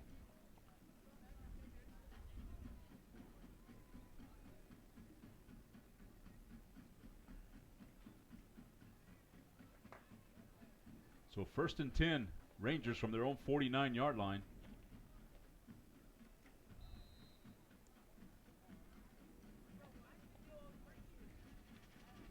motion is Mayberry, and Mayberry fake the handoff and a whistle.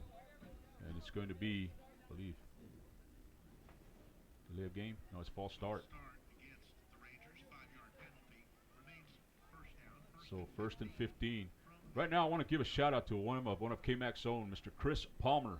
He is part of the St. Michael's crew, and he was in a car accident last week, and he's recuperating, rehabbing, and everything's going along nicely. And just want to send a shout out, send our prayers and best wishes, and get well quick, Chris.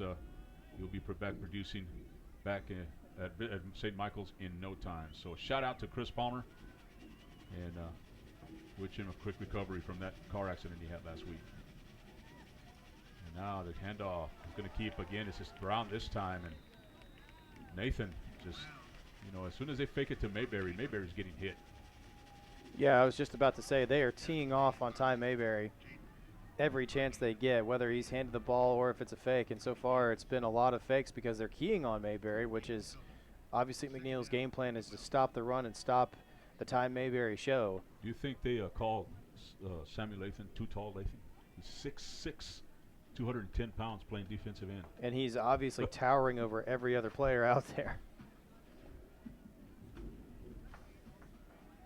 So Brown was 2nd and 13 for the Rangers at their own 47.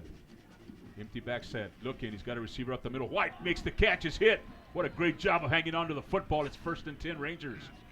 And maybe that'll, that hit right there, and Naquan White comes up and just shakes it off, and that'll get him a little bit excited and a little sense of urgency. As nice catch coming across the middle. He knew it was going to get hit, held onto the football, and it's a big first down for the Rangers, and what a great pass by Kyle Brown. I was going to say, it's a great play on a timing right there by Kyle Brown. We saw him struggle with those the past couple of weeks when he's been in the game, but put it right on the money to Naquan. He gets lit up at the 38-yard line, but able to hang on to the football. Then Dale Owen coming up from his safety position and laying the hit, but White with a great catch. And now Brown's going to hand it off to Mayberry here to the right side. He's got an opening, tries to hurdle the defender, and actually kind of karate kicks him. And yeah, they're going to throw a flag on that one because I think they, as Mayberry tried to jump, he kind of extended his legs and kicked the defender. Jason Powell, I think, was part of that Bruce Lee action there. I think he tried to hurdle it when the guy didn't go down, didn't duck. They're waving the flag off. The flag off. Good deal. I mean, I think that's the right thing to do. But when he noticed that the defender didn't go for the, when he couldn't jump over him, he just kind of stretched his legs out and said, well, if I'm not going to be able to jump over him, I'll just jump right through him. I think Ralph Macchio, the Karate Kid, would have been proud of that play. 2nd down and 6. Little flying crane by Ty Mayberry. 21-7 score here on a 2nd and 6, and it's Brown faking it to Mayberry, and he's got Bryce Jones up the sideline, and Jones making some moves and finally losing his feet at the 20-yard line. But what a job there by Brown, a good pass, and that's actually Adam Fogg. With a reception, and made a couple, 2 or 3 moves to make some defenders miss, but couldn't keep his feet.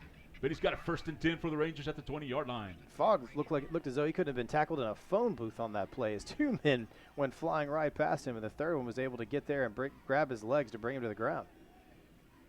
So 1st and 10 Rangers. The last time they were here, they missed a field goal, and now, after a touchdown was called back, and Brown has him, and he's going to toss it over to the left side. Mayberry this time tries the left side at the 15 to 10. He's at the 5, and kind of powers his way inside the 5-yard line. That's where they're going to mark him down, right at the 5. A 15-yard pickup, 1st and goal Rangers at the 5-yard line. And there's another penalty flag down on the far side of the field, JB. I don't know if we're going to call a face mask on that or exactly how Ty Mayberry was tackled. I don't see a flag. Oh, he picked it up again. I see something out there, but the line judge pulled the flag out of his pocket, threw it right at the place of the tackle. It looks like he picked it up and put it back in his pocket.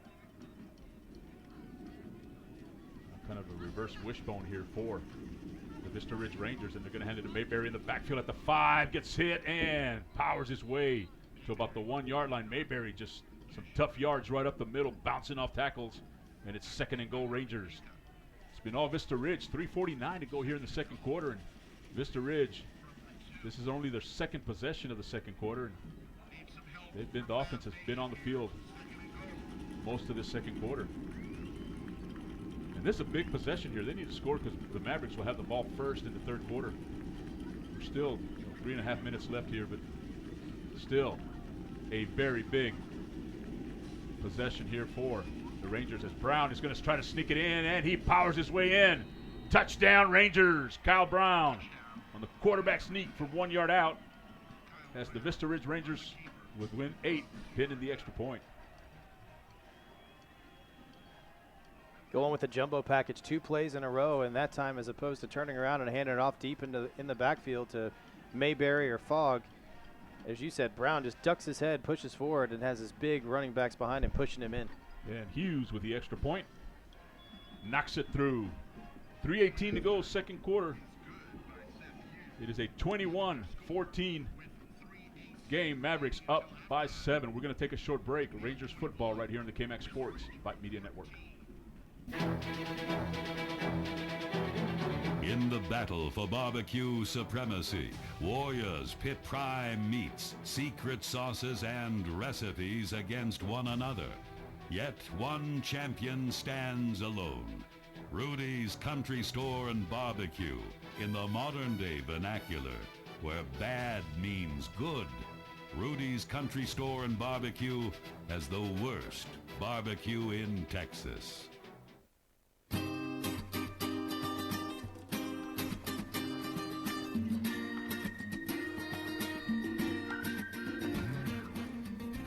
And welcome back to Dragon Stadium. Johnny Baez and Nicholas Peters, Gabriel Gomez, Sunavin Cat, Mike Miller. In a 21-14 game in the second quarter, it's belonged to the Rangers offense. Touchdown call back, a missed field goal, and now Kyle Brown takes him 50 yards after a nice pass play to White on third down, and then to Fogg here on the sideline, and then powers it in from 1 yard out. Yeah, 2 long sustained drives, a couple of third down conversions, keeping the McNeil high-powered offense on the sideline. This is exactly what Coach Vincent would have asked for coming into this game. Hughes set to kick it off. And it's just going to be up the middle, and they're going to blow the whistle on this one, as I don't think the referees were ready. So we're going to redo this one.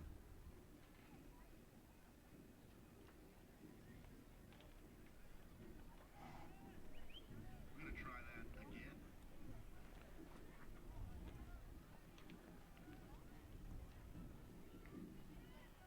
So Hughes back to try it again, and this time it's a high little pooch kick and a fair catch at the 21-yard line by the McNeil Mavericks, and it's 1st and 10. Catch made by Nate Buxton. 1st and 10, McNeil. As Buxton Placed at the 21 makes the fair catch, and McNeil with 3:17 to go here first half has it 1st and 10.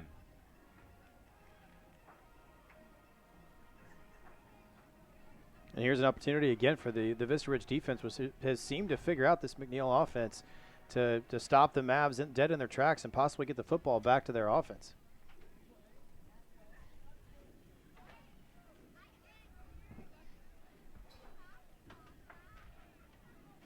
So Kempfer has triplets here to the left side, and he's going to it's a false start as the referees blow the play dead.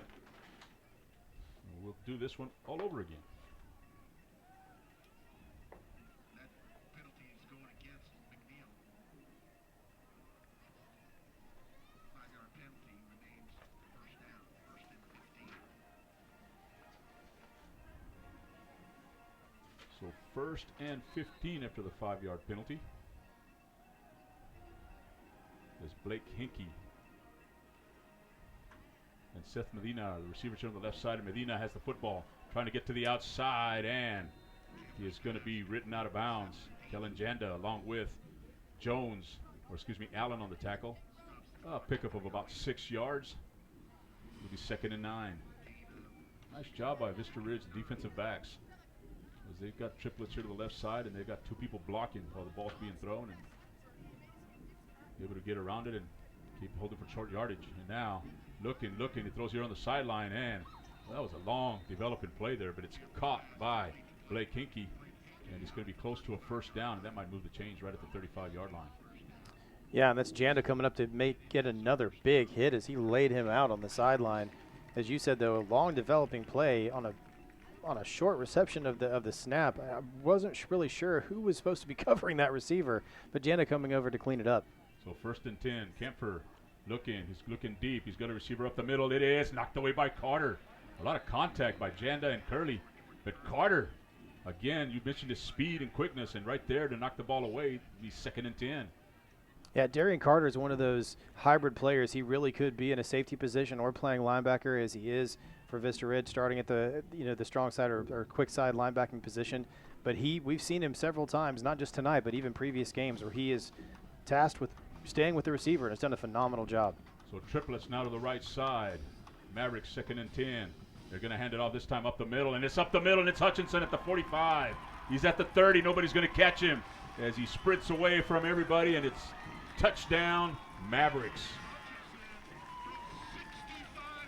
65-yard run by Hutchinson. And I think him running to that left side, Carter vacates the play as he shifts over to cover the receiver, leaving only Luke Horn at the defensive end position to make a stop. And I think Luke may have gotten a fingertip on him. But after that, there's no one in the backfield, and he has all day to run. Nothing but green grass. So the extra point by Dickinson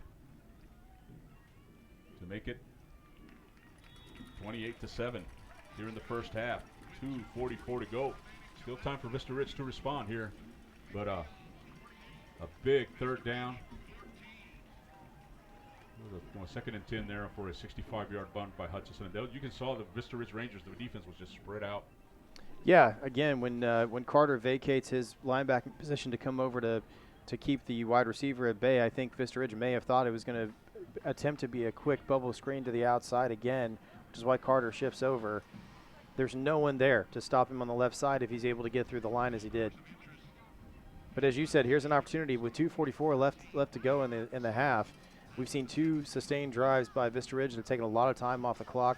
They need another quick hit score here to try to get this within 7 before we head to the halftime and head to the locker room. And again, when it comes to football, everyone knows they can count on Coach Vincent to put the best product on the field. When it comes to chicken, Coach knows that he can count on Zaxby's to consistently put the best product on his plate. For indescribably good chicken fingers, wings, salads, and sandwiches, stop by Zaxby's next to Walmart on the corner of 1431 and Ronald Reagan. Zaxby's, the official chicken of your Vista Ridge Rangers. We get set for the kickoff. White and Allen back deep. And it's a little pooch kick. It's going to be handled and fair caught there by Jones. It's 1st and 10 Rangers from the 35-yard line. At the 34. I'm not sure of the strategy there to go with a pooch kick.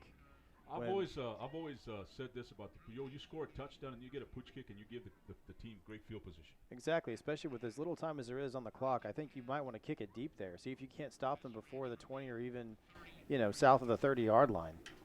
Make them drive the full field, but instead giving them the ball north of ahead of the 30-yard line. It's great field position for Vista Ridge, and Drew Cantu to see if he can't drive this offense back down the field again. So you've got Cantu and Mayberry. Naquan White in the slot to the left side. You got Jones and Fogg here to the near side. Almost jumping as McNeil. As Cantu still looking over to the sideline and getting the play. 2 seconds on the play clock. They got to hurry. No snap, and now whistle. And I think Vista Ridge could have called the timeout. Yes, Vista Ridge, Coach Vincent has called a timeout here with 2:41 to go here in the first half. This gives us time to check in and see what the scores are on here. Vandergrift, let me refresh this. It still says 7-0.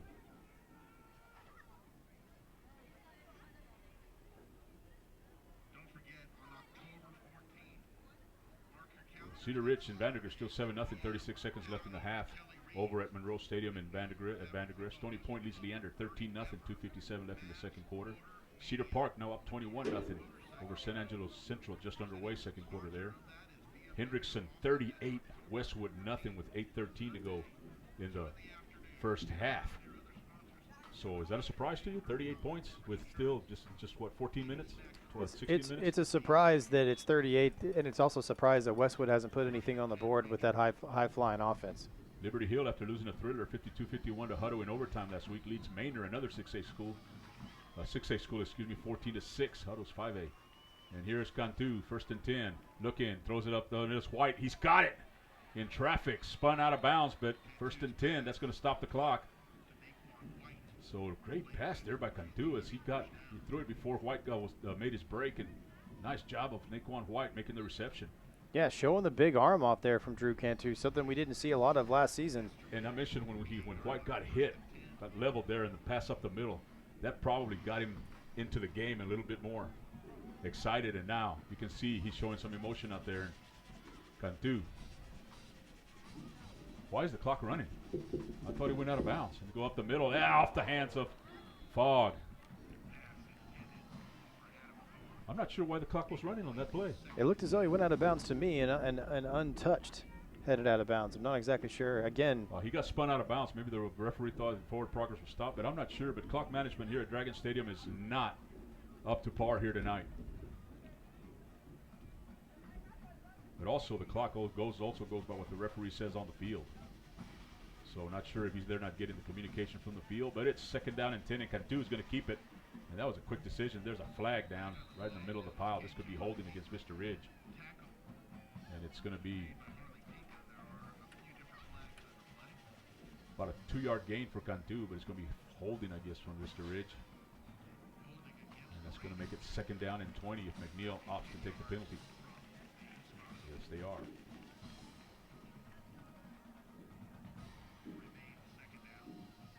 Lake Travis 14-7 over Bowie. Lehman and Austin High, no score, no report there. South San Antonio against Georgetown, no report there.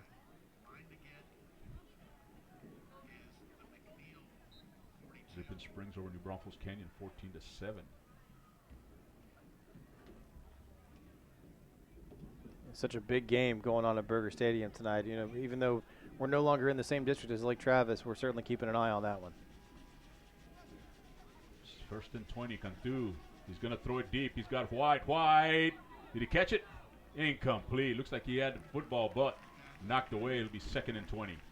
Knocked away at the last minute, but it was a great throw by Drew Cantu, just a little bit behind Naquan White, who was flying down that left sideline. He couldn't come back to get the ball there. He had a great position, but the defensive back just making a great play there at the end to knock it out of his hands. So 3rd down and 20 here for the Rangers.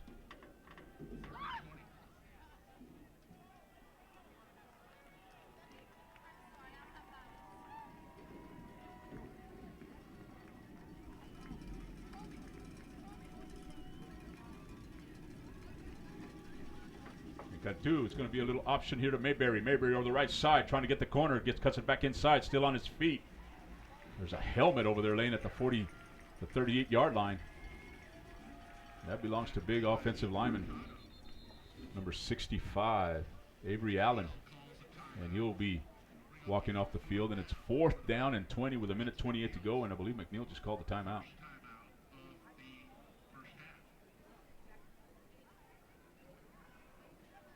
Yeah, I think Vista Ridge on that play, you know, you go back to the option. It's worked a couple of times.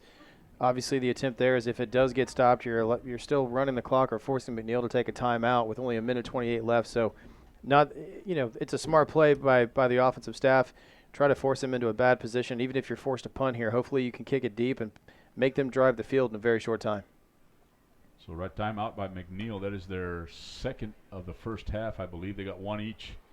No, that's their first, excuse me. They got 2 timeouts up there on the scoreboard.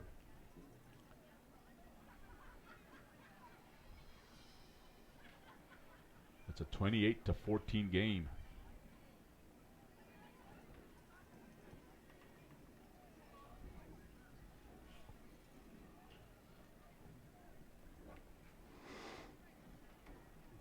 As they line back up, and it's 4th down, it's going to be Seth Hughes to punt.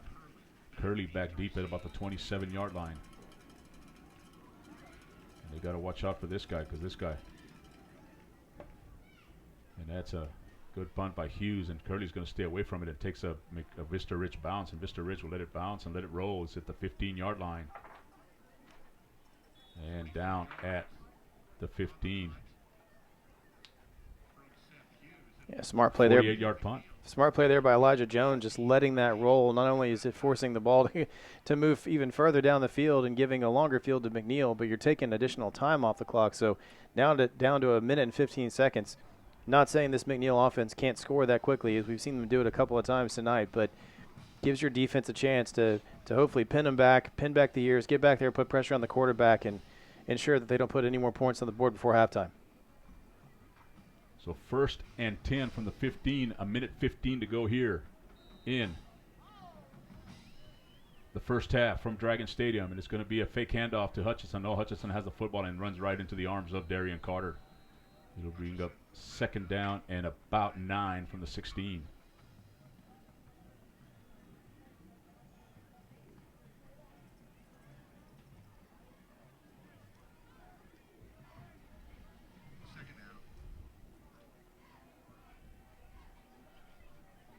So 2nd down and about 9. They gave him about half a yard on that carry. There's 40 seconds to go, and looks like McNeil is just going to let the clock run out. 15 seconds on the play clock. Down to 10 now. Triplets to the right side. And a high snap. They give it to Hutchinson up the middle, and he's got some running room. The 25, but brought down by Janda at about the 28-yard line. The clock will stop as they move the chains with 27 seconds. So 1st and 10 from the 27-yard line. 12-yard pickup by Hutchinson. And now they give it again to Hutchinson up the middle, and Hutchinson gets right about the 40, and he moves the chains again, and the clock will stop, and it'll be timeout McNeil. He gives a chance to congratulate the Glen Grizzlies, Glen High School out of Leander. Their first varsity victory last night over a regional semifinalist. They beat McAllen 30-26. And not only is it a huge moment for them to, get their first victory, their first varsity victory as a brand new school, but to beat a school like McAllen has got to feel amazing for those kids, as they woke up this morning. So Rob Schoenfield, Coach Rob Schoenfield, congratulations to him and his program as they played McNeil hard. And again, McNeil, they stopped the game with in the 3rd quarter, but that was right after McNeil took the opening kickoff into Glen Grizzly territory. They held them on downs. The Grizzlies did. And they were about to come on offense with the momentum, and that's when the referee says, no more. Too much lightning around them, and they had to stop the game, as was the there was another game, I think, being played also as, Stony Point and Smithson Valley got canceled last week. So, Smithson Valley and Hendrickson got canceled last week, and Hendrickson was either tired of playing against each other and hitting each other. They wanted to hit somebody else, and you can see I'm up 38-0 and last time we checked. Taking out the frustration. So 1st and 10, Kemper, a little screen pass here to Hinkie. Hinkie, the 45, he gets to the outside. He's still running at the 35. 30 finally pushed out of bounds by White with 15 seconds to go, and that time it was a pass behind the line of scrimmage and a nice move to get around all the defenders and get the sideline. But Blake Hinkie. It's hard to read. Is it 1.5? Yeah, it's 1.5 seconds. So I was curious as to whether or not they were going to run out the field goal team, but it looks as though they're going to leave the offense on the field. It was 27 seconds left. It had 27.5. That play took 26 seconds. Well, again, Maybe clock management here tonight hasn't. I'm not sure. Hasn't been great. Well, he went out of bounds. The whistle blew. I looked over to check on the clock, and it was continuing to run. Right. They started the clock because of a 1st down. They just moved the chains and started the clock. So timeout, Rangers this time. That's their final timeout.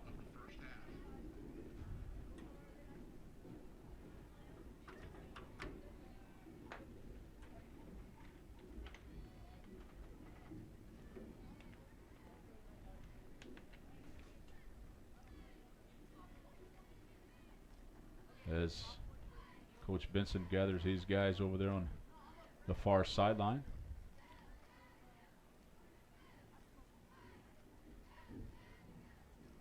So McNeil will be here next week back at Dragon Stadium to play the Round Rock Dragons, who have their bye week this week.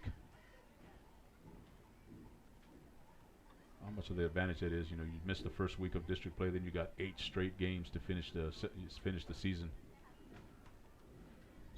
Vista Ridge's bye is, 2nd, 3rd week in October? It's the first weekend of October. Yeah. November 2nd, I believe, is the bye for the Rangers. Yeah, because they go with the Round Rock schools have the byes first, and then the LISD schools, Vandergrift, Vista Ridge, and Leander. I think Leander's got a bye week, the last game of the season. Or the last week of the season, excuse me. It's McNeil with 1.5 seconds left on the clock at the 20-yard line.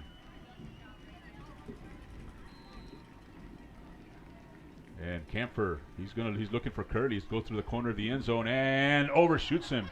Boy, Curley does not give up on the play. He just made a dive for that ball, for that football, and just over the outstretched hands. But there's a flag on the far side of the field. So if it's against the Rangers, we'll have another play. If it's against McNeil, the half is over. I want to say it's going to be illegal motion. You see the Vista Ridge sideline just headed towards the locker room as they're going to decline whatever penalty this is. McNeil's also heading to the sideline. The referee's over there like, what do I do? It's illegal motion against McNeil. It's declined. We have reached halftime here at Dragon Stadium.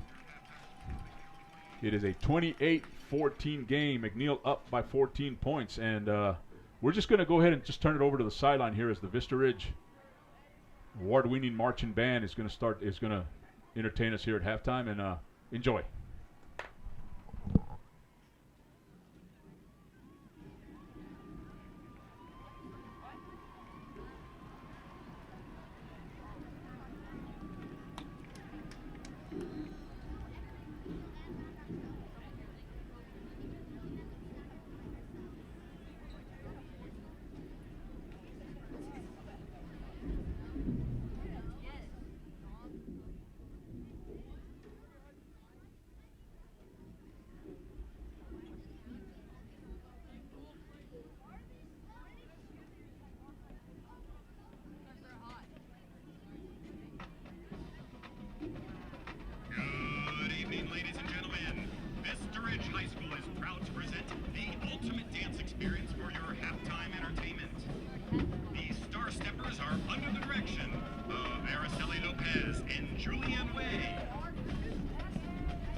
Introducing the 2018-2019 Star Steppers.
The Star Stepper boosters would like to thank their Star Stepper Platinum level sponsor, Moviado Landscaping, and our Platinum sponsor, Pipeline Storage and Campbell Dental. They would also like to thank the gold sponsors, Move Dance and Fitness, Simply Violent Real Estate, Christian Brothers Automotive, and Ruby Keys Boutique.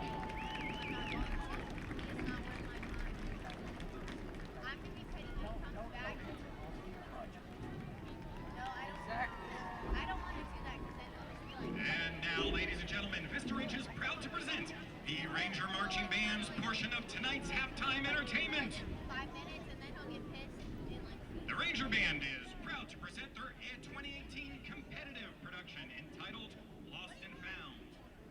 With a compass directing our search, the show explores the emotions of being lost and the powerful feelings we experience when what was once lost is finally found.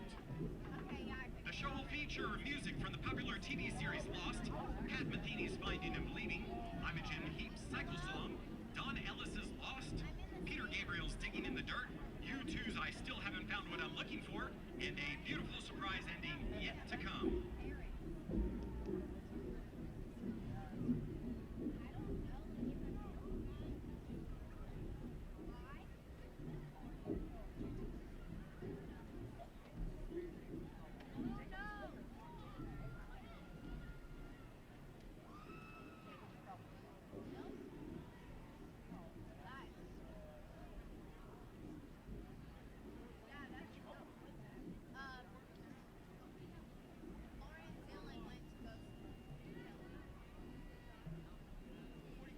And now, ladies and gentlemen, under the field command of drum majors Alisi Palmieri, Paige Cliffle, Chloe Fritchie, Abigail Jablon, and Matthew Jenkins, performing their show Lost and Found, please welcome Vista Ridge High School's award-winning Ranger Marching Band.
And finally, go Rangers!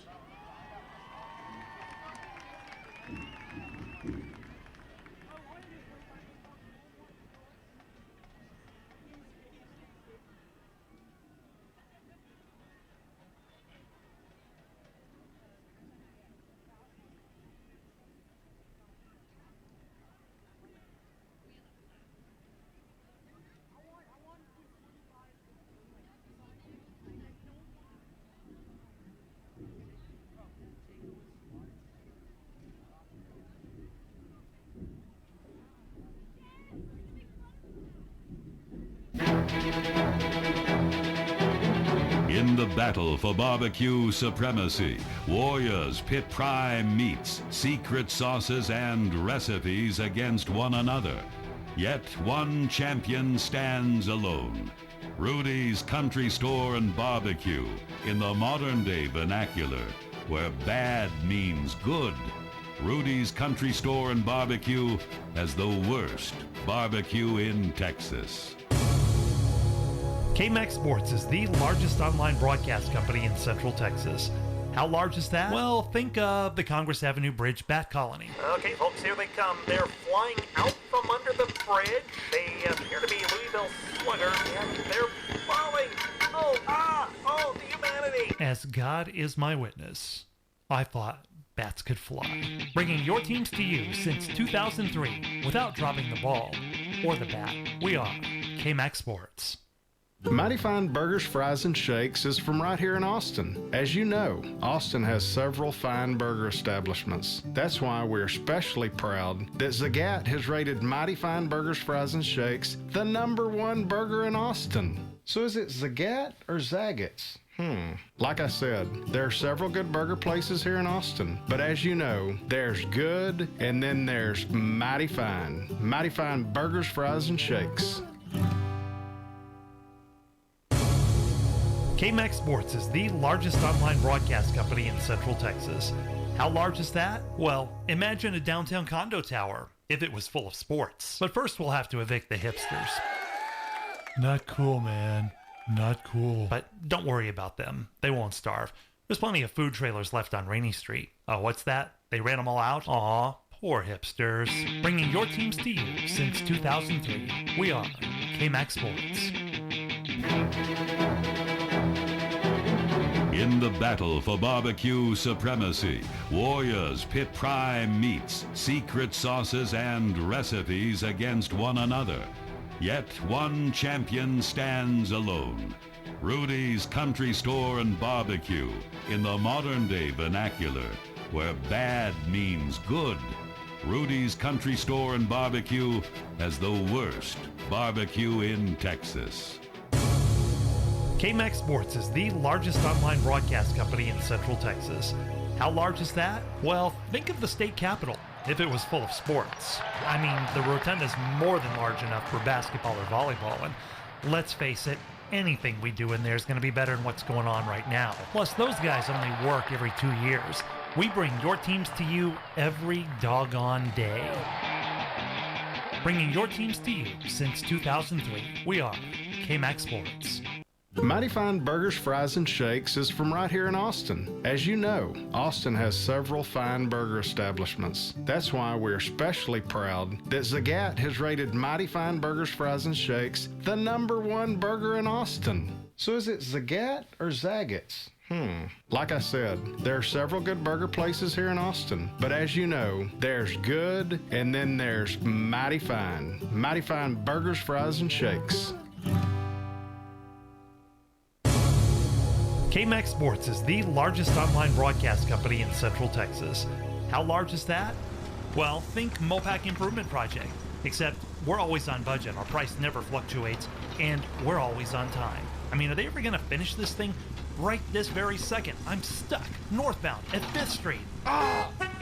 Bringing your teams to you since 2003. We are KMAX Sports.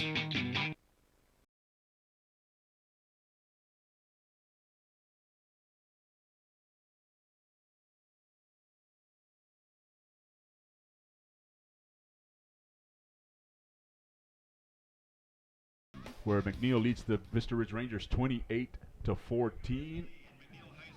And Nick, well, it was a great first half. I mean, Vista Ridge got the football first. A pick six started things off for McNeil, and then a 56-yard touchdown pass to Curley, and it was 14-0. And then they exchanged turnovers of an interception in the end zone by Eamon Allen, and one play, Vista Ridge, 65-yard touchdown pass from Brown to Jones. And another, let's put it this way, Vista Ridge finally showing some signs on offense. They were able to get some rhythm, put some drives together, sustain drives together. They even had, 2 scoring opportunities there in the second quarter, a touchdown callback, a missed field goal. They scored on their next possession after getting a punt at the 50-yard line. The Rangers defense found a solution for the Camphor-Kelly connection. I think he's only got caught 2 passes. And so far, I mean, just, still down by 14, though. Yeah, no, I mean, it's been significant signs of life, as you pointed out, and it's been the story of the night has been turnovers. 3 for Vista Ridge, only 1 for McNeil. When you're losing the turnover battle, it's not a mystery that you're going to be behind in the game.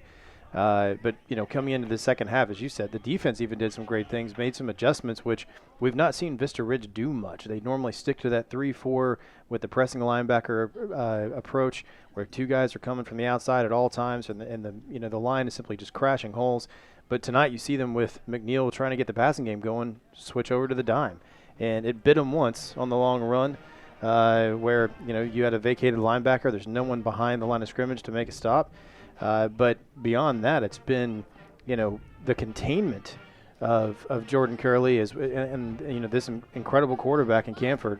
It's been a surprise, and it's been an exciting surprise. I mean, you'd expect to make some additional adjustments at halftime.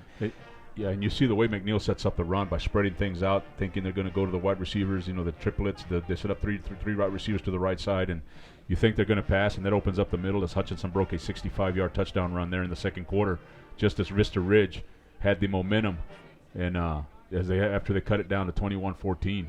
But you want to talk some individual efforts here in the first half. Drew Cantu and both Kyle Brown have been passing the ball very well. Just a mistake there by Cantu in the pick six, but other than that, he's been running the offense well. The read zone option has been there. He's been making some great decisions there. Kyle Brown comes in and throws a 65-yard touchdown pass, throws a couple of strikes for third down to Naquan White, and gets the offense moving again. and then leads us to Naquan White. Boy, we saw him catch a pass right up the middle. He gets hit, he gets rocked, he jumps up, holds onto the football, and you see him get a little bit excited, get a little bit more passion, and you can see him playing that way the rest of the first half. Absolutely, and it's tough for a guy like Naquan who has to play on both sides of the coin, right? He's your starting safety as well as one of the starting receivers, and it's why he's not in on every play on offense, because by the end of the night, the guy would have to be connected to an IV if they did that. But when in doubt, you go to your playmakers, and there's no question Naquan White is the playmaker for this offense outside of Ty Mayberry. But you point out the quarterbacks.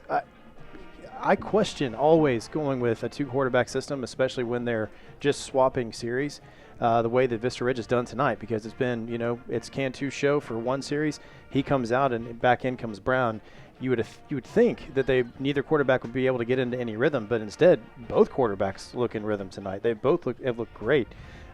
Decision making, to your point, only once was it a poor decision, and yes, it did result in points, and that's not what you want to have happen. That being said, though, I mean, the first 2 games of the season, it was mistake after mistake from the quarterback position. But tonight, they seem to really have their game. And when the offense stays on the field, they get sustained drives. They pick up first down. It gives a chance for Ty Mayberry to start grinding out some yards, and he did that in the first half. He should have that touchdown call back, but he's been running hard and always runs hard from start to finish.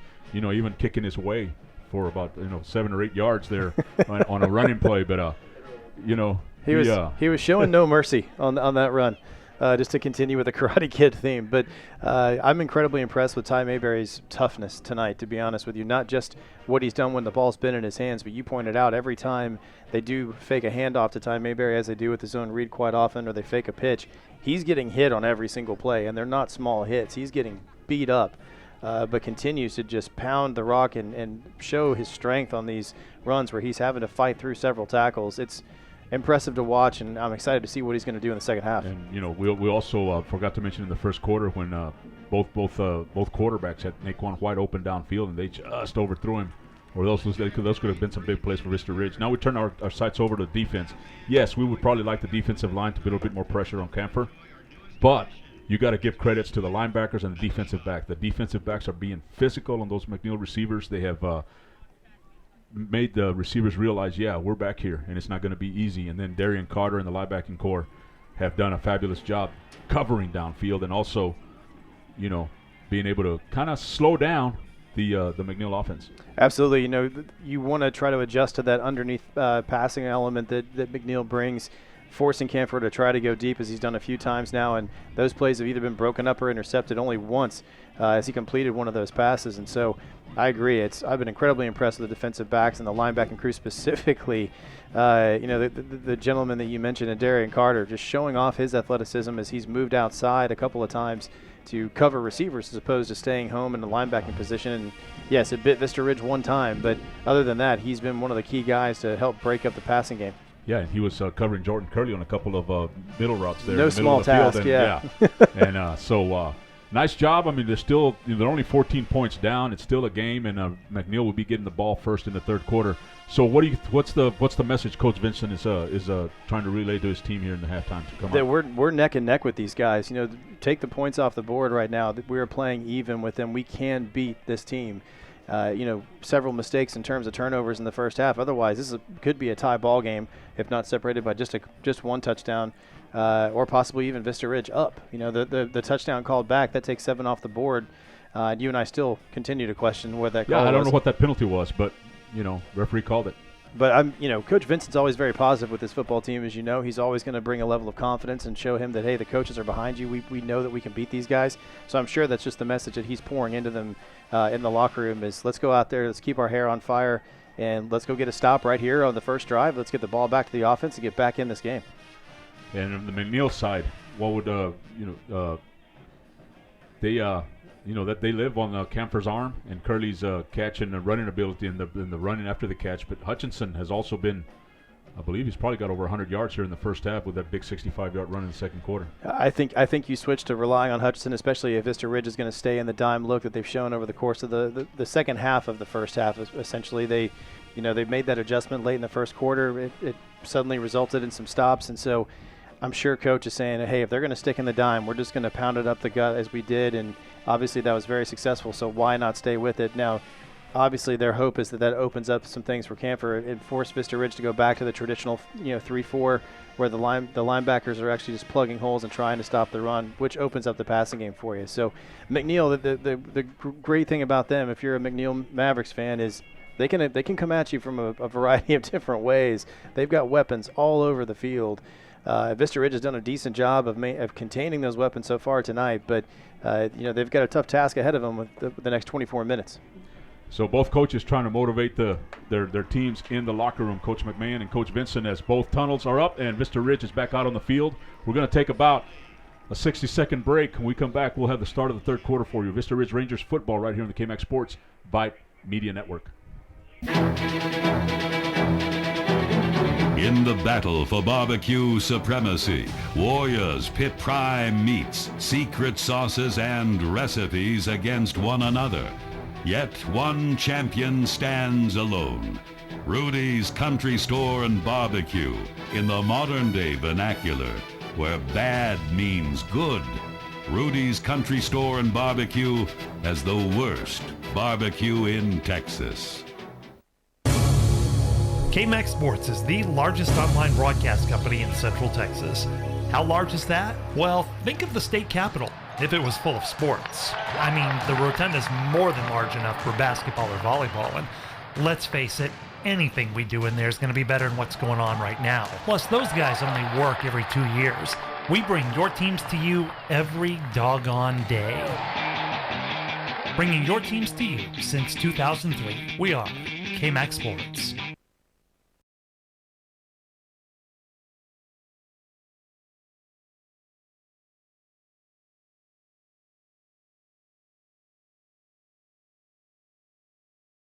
Third quarter here at Dragon Stadium. My name is Johnny Baeza, Nicholas Peters, Gabriel Gomez, Suna Vincat, and Mike Miller. I almost said Dragon Diamond. I do Brown Rock Baseball just behind us over here. And beautiful facility here at Dragon Stadium. And it's a 28-14 game. Vista Ridge down by 14 to this McNeil Mavericks. And the Mavericks will be receiving the ball first here in the third quarter. Checking around 13-6-8. Stony Point leads Leander 20-0. Cedar Ridge holding a slim 7-0 lead over Vandergrift. Cedar Ridge has a great defense, so nice defense, and so does Vandergrift, so a great defensive struggle over there at Monroe Stadium. Cedar Park 28-6 now over San Angelo Central. Hendrickson 51-0 over Westwood at the half. That is a surprise. At halftime? At halftime. Wow. We all knew going into the season, Hendrickson, they probably posed the biggest threat in this district, but they're not known for pouring in the offense. So 51 points in only 24 minutes of play is absurd. So you can tell that they were ready to play. They wanted to, it's been 2 weeks. This is the second week that they've been, they got canceled out by Lightning last week, and it was a 56-7 win over Texas High out of Texarkana up in Waxahachie. So that Hendrickson was ready to come out and play. And defensively, boy, DJ Martinez, I think his name's DJ Martinez, the sophomore quarterback from Westwood, came out on fire against Eastview and I forget who they played last week, but now Hendrickson has kind of slowed that Martinez down, and right now we're ready to start the third quarter. As Hughes will put his right leg into it, and it's a deep kickoff. And it's going to be Medina at the 5-yard line. He's at the 15, being chased down to the left sideline, and just a gang tackling there by the Vista Ridge Rangers. It's going to be 1st and 10, and they're going to mark it way back at the 11-yard line. Yeah, Medina's lucky. Give him forward progress. Medina's lucky on that play, too, fighting through some tackles, and he was being held up. He easily could have had the ball ripped out of his hands, and it looked like the Vista Ridge players were trying to do that, get the ball back to your offense immediately to kick off the third quarter. But a great job there on the coverage, get him stopped at the 11-yard line, make him go a long ways to put points on the board. And the Vista Ridge defense up front, Anderson, Dowdell, and Horn. The linebackers, Mark Sines, I think it's going to be Jake Miller, Robertson, and Carter, and Allen, Jones, White, and Janda in the backfield. We'll give you the McNeil offense when we get a chance. It's going to be up the middle to Hutchinson. Hutchinson just moving the pile to the 15-yard line. They're going to give him past the 15 to the 16. A gain of 5. It'll be 2nd and 5. Mitchell, Tron, Owen, and Chu and Dreyer up front. We got Plock, Curley, Bushler, and Gordon, the receivers, and Camphor and Hutchinson in the backfield. And Camphor starts out with twins. Curley split wide left. Gordon here to the right, matched up against Allen, and they're looking short, and it's caught by number 5. That is Seth Medina, and he's close to a first down. They're going to give him the 22-yard line. In fact, that'll move the chains, 1st and 10 for the Mavericks. Yeah, catching Vista Ridge playing off of these receivers as well. Eamon Allen was backing up before the ball was even snapped, and thus creating some space for the receivers to operate. And now another quick throw out here to Gordon. Gordon looking for some blocks, tries to cut it back inside. Nothing doing. Great job by the secondary. You got Janda, you got Carter, you got Allen. And number 47 there for the Rangers. That is Jay White coming out there to make the stop for a 1-yard gain. Great reaction there by the Vista Ridge defense. And now Camphor looking. He's got a receiver open. That is Gordon again. And Gordon, nice job in the little comeback pattern. And they ride him out of bounds. And it's going to be first down at the 33-yard line. Picked up 11.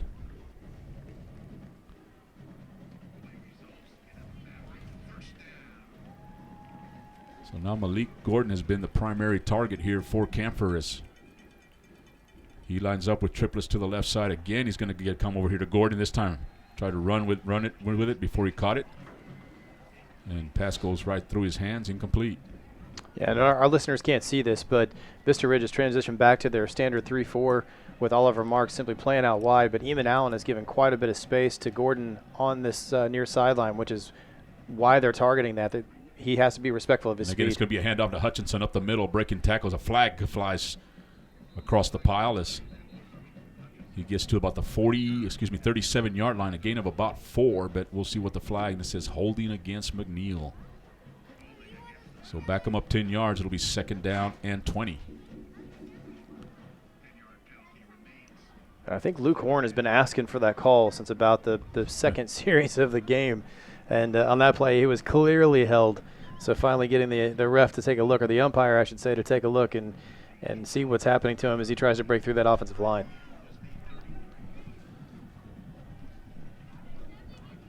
So 2nd and 20 for the Mavericks. And again, a fake to Hutchinson. He's looking deep. He's got Gordon up the middle. It is caught at the 45. Makes a move to the sideline. Vista Ridge Rangers run into each other. And Gordon is going to waltz into the end zone untouched. Touchdown, Mavericks. A 77-yard hookup with Camphor and Gordon. And it's a 34-14 game. Just like that. Taking advantage of the man coverage on the outside. Eamon Allen doing everything he can with a receiver who's towering over him and obviously has significant speed. He saw that Camphor saw the man coverage, had plenty of time to get the ball out, throws it deep across the middle, and you said it, JB, 2 guys running into each other trying to make the tackle, and Gordon was off to the races.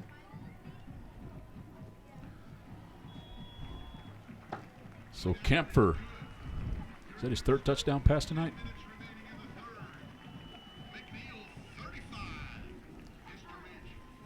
His 2nd. That is touchdown pass number 2. 1 to Curley, 1 to Gordon. And it's a 35-14 game with 10 minutes to go here in the 3rd quarter. Nice route there by Gordon, and then cuts it, makes a move, cuts it to the outside, and causes a couple of Vista Ridge Rangers defenders to run into each other. And after that, he was all by himself down the left sideline and jogged into the end zone. Beautifully set up by the offensive play calling up until that point. Going with the quick passes and the out routes, quick, short routes. It looks like they were happy to take 5-6 yard chunks of change all the way down the field, and you create the safety moving up to try to deny that and get them out of that sequence. And sure enough, the safety walks up and he's got man coverage on a post route, and Eamon Allen simply couldn't keep up with him. So now we'll have the kickoff here by the Mavericks as Zach Dickinson. The senior kicker will kick off too. Is that Naquan White? Got some different return men here for the Rangers. Got Ty Mayberry. He's moved up a little bit. White. along with Janda back there now. And now we have a little. Is there an issue with the football? I guess the positioning of the referees. Why is there a microphone right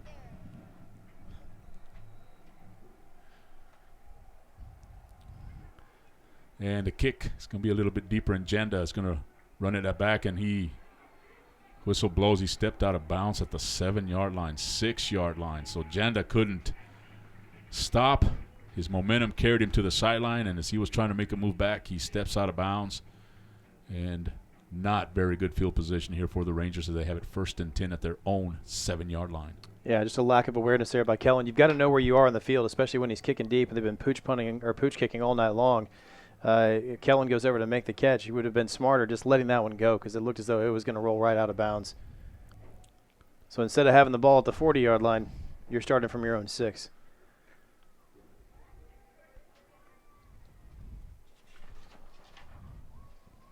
It looks like Cantu is going to start the quarterback here for the third quarter. So it's Cantu and Mayberry in the backfield. Walker, Jones, Walker and Jones, the wide receivers, along with Webster. And now they're going to keep it as a Cantu on a zone read. Runs over the defensive back and is stopped at about the 13-yard line. A nice gain on first down, a gain of 7. It'll be 2nd and 3. Drew Cantu showing off his inner Tim Tebow on that run, running over a linebacker coming up to make the tackle. Nice job of finishing the run there by the Vista Ridge quarterback. So 2nd and 3 for the Rangers. This time it is a handoff, and Mayberry cuts in the middle, cuts it to the outside, trying to get the corner, but is going to be dragged down at the 19-yard line, but that's going to be enough for a first down, a gain of 6. 1st and 10, Rangers.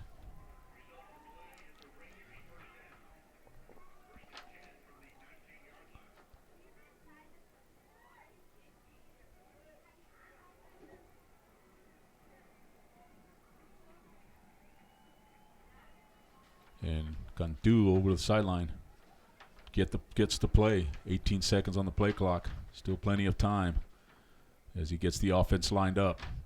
1st and 10. Now a little option play and a little misdirection, a little counter play. They give it to Walker. Walker stumbles past the 25. They're going to mark him down at the 26, a 7-yard pickup. 2nd and 3. There's something different from the Rangers. Little sleight of hand there from Drew Cantu. It's an interesting play. There's a lot of motion happening before that play as well, as 2 different players are going in motion, forcing the linebackers to try to follow where the play's headed. The option had been successful most of the night. Nice to see them throw a little wrinkle into the play calling. Yeah, the inner slot T coming out of the Rangers offense. And again, this time they're going to hand it off. He keeps it. Cantu over the right side, spins, still on his feet, picks up the first down. He's past the 30-yard line up to the 32. Another 6-yard gain. 1st and 10 Rangers, and Cantu still on his feet, getting away from all the tacklers, and forward progress was stopped, and the whistle blew, and 1st and 10. It looks as though this Ranger offense coming out to begin the second half is a little fire in their belly, especially with Drew Cantu, as you said, refusing to go down. It was in the hands of 2 different players. Wasn't going to go to his knees there, just kept trying to run forward and waited for his offensive line to get behind him and push him. And he's going to send Heckveld here to the left side. He's got Walker and Mayberry in the backfield. And now a little option play. This time he's going to toss it to Mayberry. Mayberry's got some running room. Great blocking by Walker. Turns it upfield. Still on his feet. Mayberry inside McNeil territory to the 45-yard line. And Trey Walker, a nice block on the outside, but there's a flag right in the middle of the football field, and it's going to come back. First, it's going to be a holding call against Vista Ridge. And it's going to make it 1st and 20. Talk about breaking your momentum. Not just that, it's not just a killer for breaking the momentum, but it's happening in the middle of the field. The play is moving to the outside of the field, so you got to wonder, who's making that mistake in the middle. Obviously, the referees aren't mic'd up, so we can't hear them to call out a number. But that holding penalty or that holding call, there's no need for that. The play is completely to the outside. There's no need to hold in the middle of the line. Well, maybe he had to hold to keep Cantu from coming down and preventing the pitch, but it's 1st down and 20 at the 23-yard line. Triplets to the right side. No receiver here to the left side. Now they're going to send Mayberry out to the left side. And Cantu looking.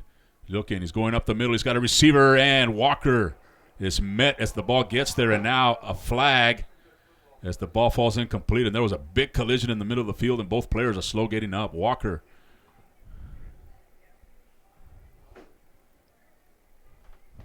And I think along with number 8, Jason Powell, and both of them kind of finding their way back to the sideline. And, boy, that was a collision right there in the middle of the field. And I think that's all it was. It didn't look as though Powell was trying to lay the wood. It ultimately was a big hit, but I think he was trying to play the ball, did not see Walker coming across, and we might get a personal foul here. Yeah, I think it's going to be a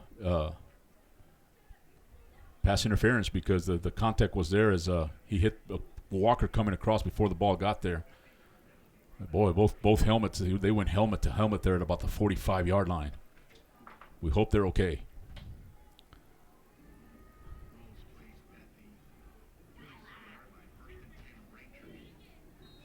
So Rangers have it at the 47-yard line. So that holding penalty doesn't, well.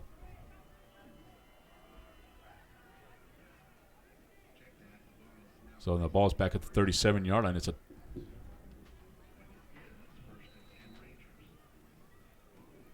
I'm not sure. They were at the 30. They were at the 20. Well, okay. 1st and 10 at the 27. It's a first down. It gets the Rangers out of a 1st and 20 situation. Now it's 1st and 10. And now Cantu fix it to Mayberry. He's got a receiver up on the side, down the right sideline. That is Fogg. Fogg dives for the first down, and he's going to get it at the 48-yard line. Again, Fogg making people miss as he had a man right in front of him to make the tackle, and he gave him one quick shake, and the guy goes flying by him. Luckily was able to grab Fogg's foot to bring him to the ground. But a missed opportunity there. Cantu had 2 men running deep, one over here on the left sideline where no one was near him. Again, catching those linebackers peering into the backfield. And now they're going to send Webster and White here to the near side. White in the slot to the left. Cantu, 1st and 10. He's going to hand it off to Mayberry, and Mayberry tosses it to White. White's got the football at the 45, inside the 40-yard line. They're going to mark him down at the 40-yard line. McNeil territory, 1st and 10 Rangers. A little reverse action there by the Vista Ridge Rangers offense. Seeing a little creativity to kick off this second half for the Vista Ridge offense. And I think White's slow getting up.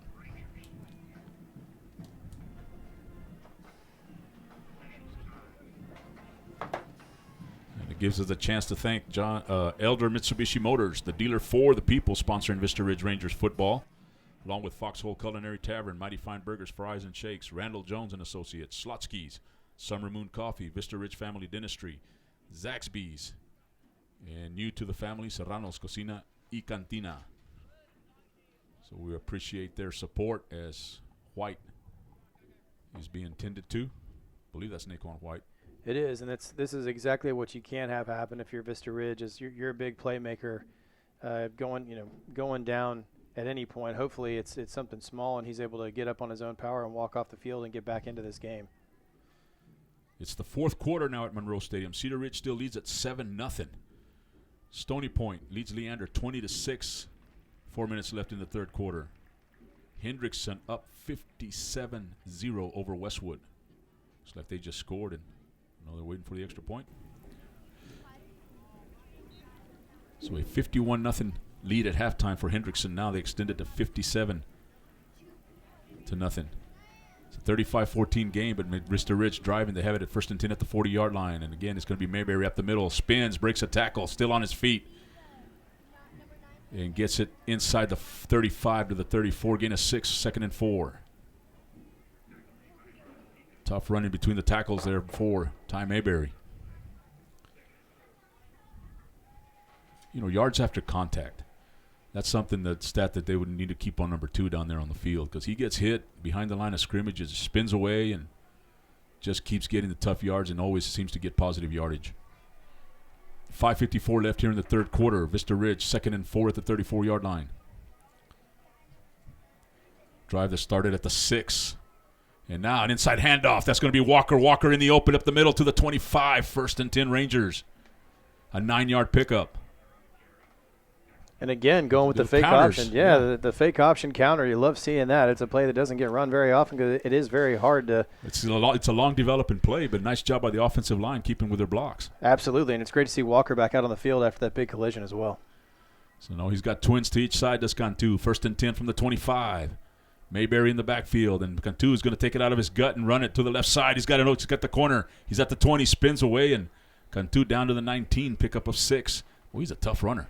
He is, although I think Coach Vincent might have a word with him about lowering the shoulder on some of these plays. Just run it out of bounds, son. You got plenty of space. Or slide.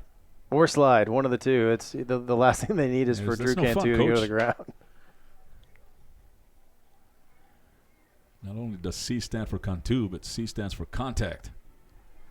4:50 to go, third quarter, and now they're going to hand it off to Mayberry. No, Cantu keeps it this time.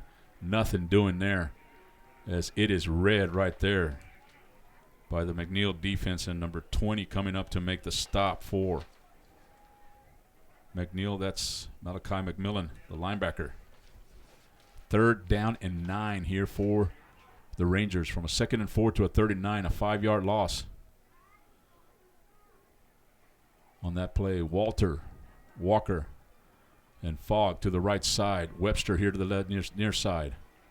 Mayberry in the backfield. And they're going to hand it to Mayberry. Mayberry trying to find some room inside, trying to pick his way through, and kind of somersaulted there as he gets thrown to the 21, brings up 4th down and about 5. So what will Coach Vincent do here? And definitely they'll be going for it. Oh, this is absolutely 4-down territory. You're down 21 with only, under 4 minutes left to go in the third quarter. This time Walter gets sent back here to the near side. Walter and Jones here to the left side. Right side is empty as the fans here, the home fans, the Maverick fans, start coming alive on 4th down. They're going to fake it to Mayberry. It's going to throws, and Walker was not looking at it, but a rush. Cantu had to get rid of it as, again, McMillan put in the pressure and forces Cantu to throw the ball before he wanted to, and it's behind Walker, and Walker was wide open too, so a good play there by the linebacker, and it's a turnover on downs for the Vista Ridge Rangers. It really was a great play call. I think it's exactly what you were hoping for. You got the look that you wanted from their defense, but just a great play by McMillan to get into the backfield, shakes through his block on the offensive line, and put enough pressure on Cantu where he had to rush the throw or eat the football, and there's no sense in eating the football on 4th down. Shout out to my better half, Margot, listening to the game on KMAX Sports. This game will be available for replay. KMAXsports.com as Kemper will be on offense here for the 2nd time in the third quarter. 1st and 10 from the 20-yard line. A fake, and they go to Curley, and Curley, boy, he just turned the defender around. A great route there, comes back for the football as Elijah Jones. And it's a big gain on 1st down. It's going to move the chains. 1st and 10 from the 34-yard line. And quickly comes the running play. Hutchinson, excuse me, that's Brown up the middle. Gets it past the 40 to about the 43. Gain of 9, 2nd and 1. And that time, again, you see the exact same look on offense. There's no change in their formation, but rather than go to the pass play, which is what Vista Ridge has to believe they're going to do, right up the gut and a big pickup. And now they throw here to Curley. Curley jumps high, and then a flag down in the middle of the field, and nothing doing for Curley.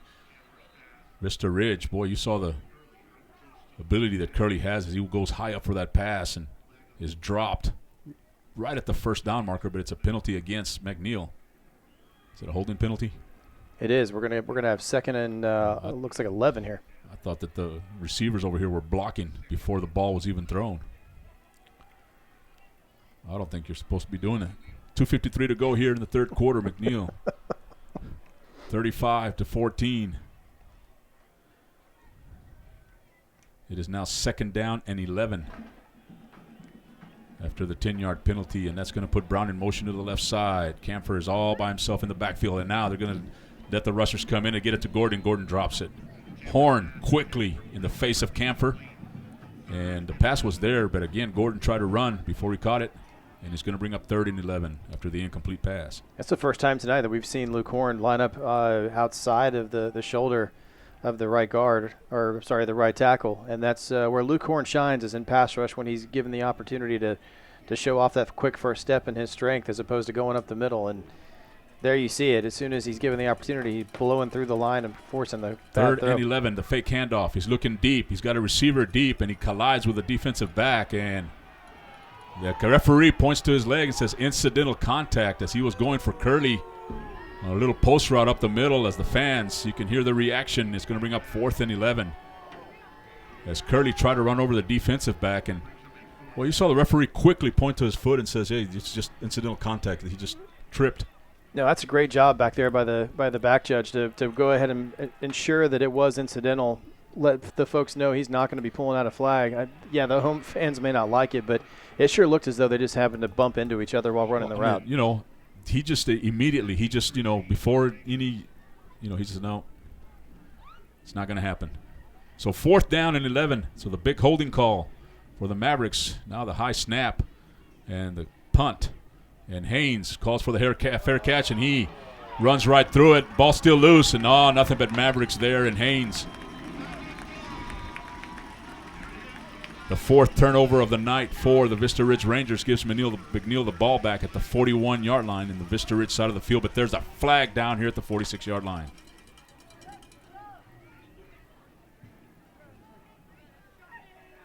Looks like he's pointing towards Vista Ridge. Might be a block in the back. Yeah, I think you're going to get a block. Either way, in the it's back going to be or a hold. McNeil's football. And again, that time Haynes probably trying to save his team some field position. It was a nice effort, but when you have to run that far to catch the football and there's nothing but McNeil players, hindsight, no holding against McNeil. It's Vista Ridge football. Oh, there you go. He corrected it. It's McNeil's football. It's holding Vista Ridge. He just, another misdirection there by the referee. And the coaches are asking who declined the penalty. It looks like Coach Vince is out on the field saying, wait a second, no, if it's holding on them, I want them moving back. I don't understand why you would decline the penalty here.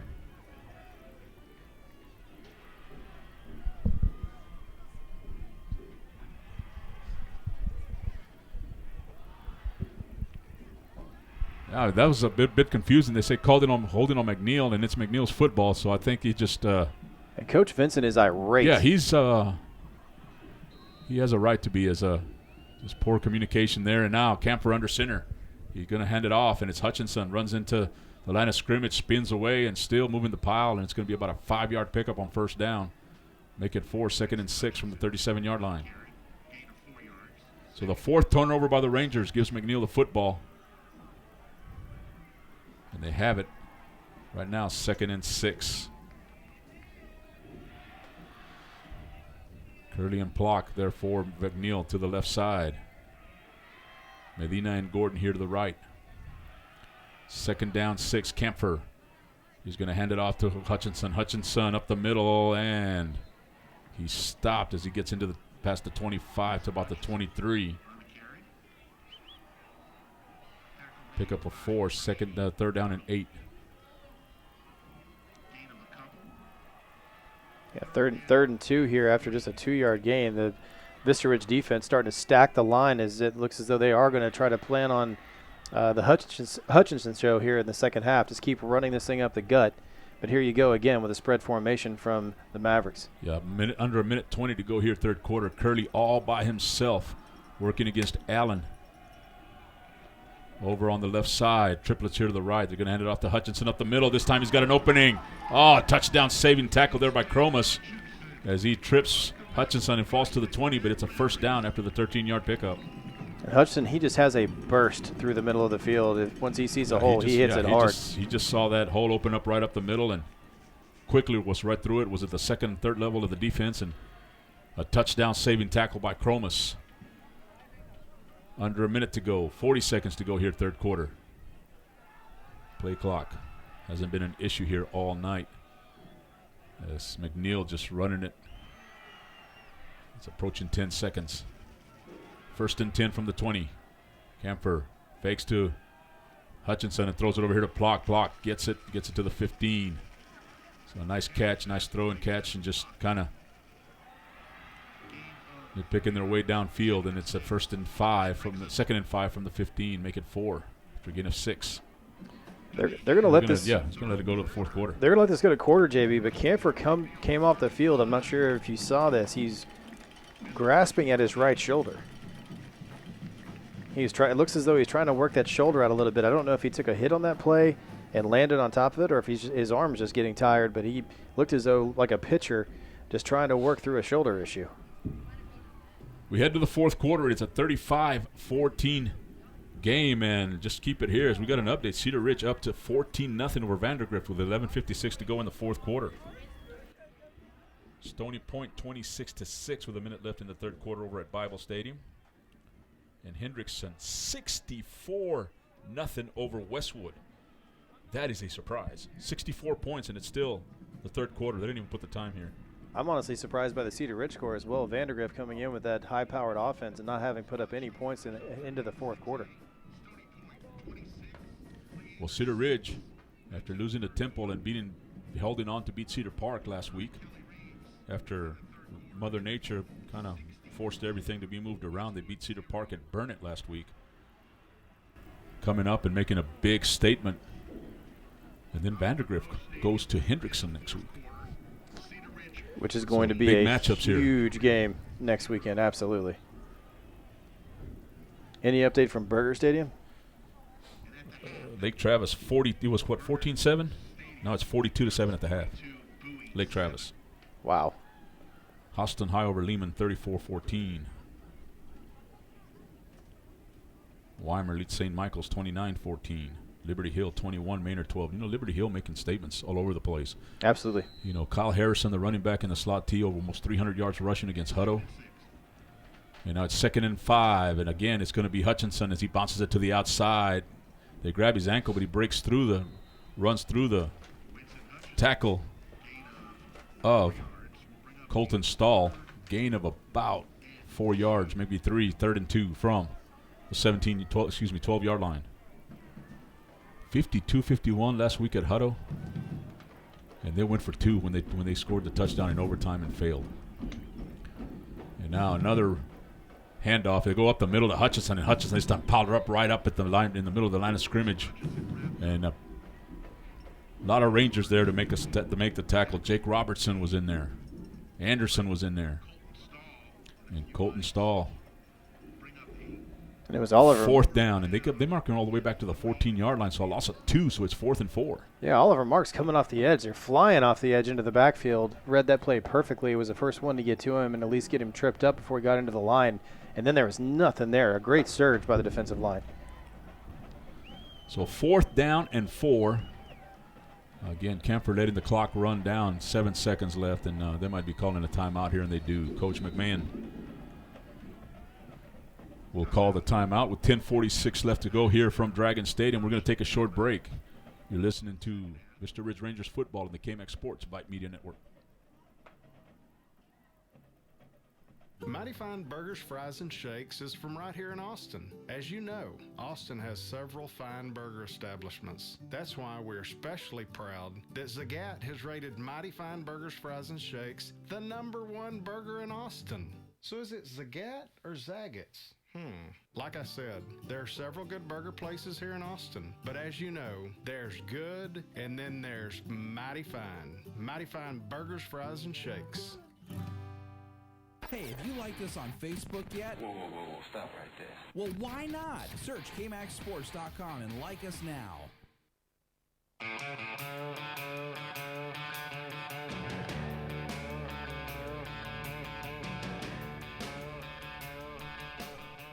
And we're back to action. 4th down and 4 for McNeil, and looks like they're going to go for a field goal.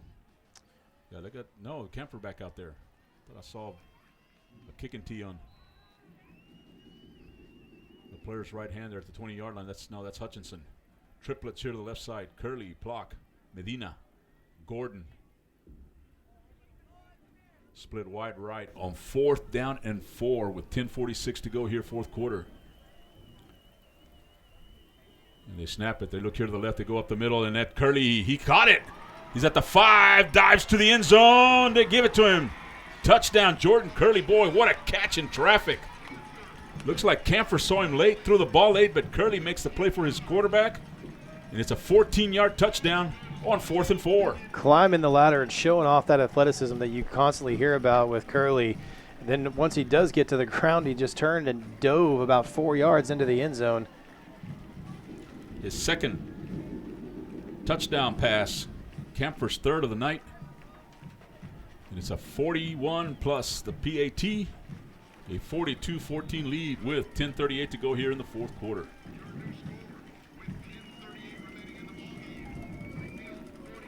Well, we talked what a about, catch. Incredible catch. I mean, we talked about this at halftime, JB, that, you know, the expectation with McNeil would come out and continue to pound the rock in the middle because the transition to the more of a dime look, even leaving a linebacker on the field, but a dime setup by Vista Ridge leaves a wide gaping hole up the middle.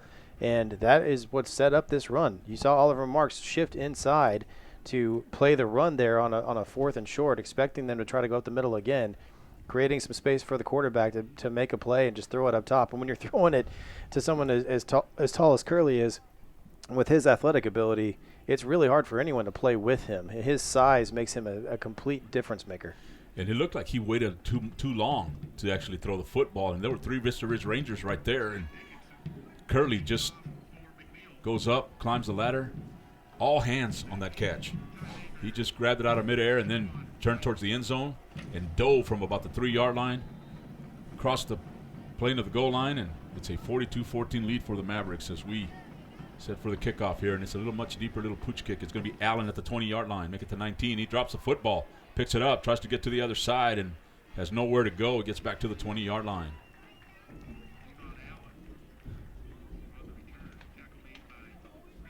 So 1st and 10 Rangers from the 20. They're down by 28. Yeah, and things beginning to unravel here for the Rangers. And what you hope to do if you're Coach Vincent is explain to them that, hey, let's not completely fall apart. Let's not continue to kill ourselves here. Let's try to get something positive. Let's try to get a drive going and see if we can't put some more points on the board. So 1st and 10 Rangers, and it's going to be Kyle Brown in at quarterback with Jones at receiver. And Mayberry also in the backfield. Jones is lined up in the backfield for the time being. And he's going to go to the left as they fake it to Mayberry. And now Brown looking to throw. Brown's going to tuck it. He's going to have to run it. Stiff arms and tries to get to the line of scrimmage, but it's going to be dropped for a yard loss. So it's sacked for the McNeil defense. Makes it 2nd and 11. And that was a combo sack. Both the defensive backs and defensive line can celebrate on that one as there's a lot of pressure. He steps up in the pocket and looks downfield. There's just no one open, so he has to tuck it and run. So 2nd down and 11. As Caleb Cross checks in here at wide receiver. He's lined up here to the near side. Triplets to the left. Brown straight drop back. Looking up the middle. He's got Cross across the field, and now he breaks a tackle, cuts it upfield to the 35, dives past the 35. Well, they're going to mark him down at the 35, and that time Caleb Cross, nice route, great throw, great catch, 1st down Vista Ridge. Yeah, great move on the defensive back as well as he broke a tackle to create some more space for himself and picked up a few more yards.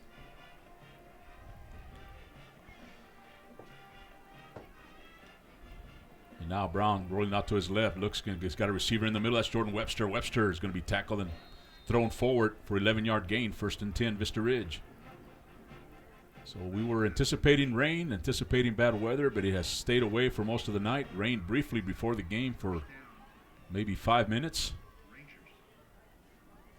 And Mother Nature has decided to give us a break here. And good game. 1st and 10 Rangers. They hand it off to Mayberry. Up the middle, Mayberry stopped at the line of scrimmage.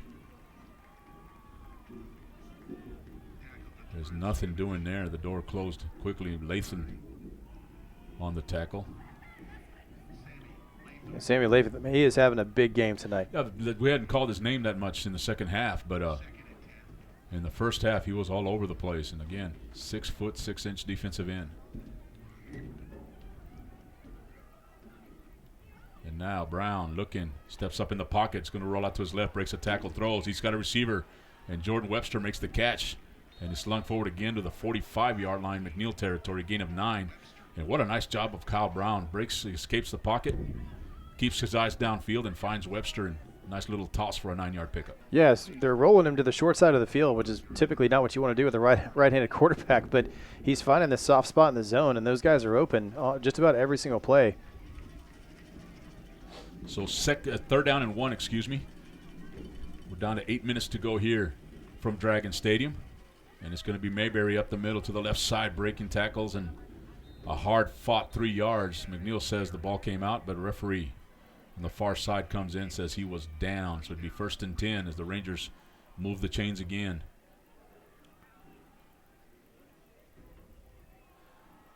You know, this is your first district game, but, you know, having only 2 games to prepare for district, this still is part of your preparation to go, you know, you still got 7 more games after this to.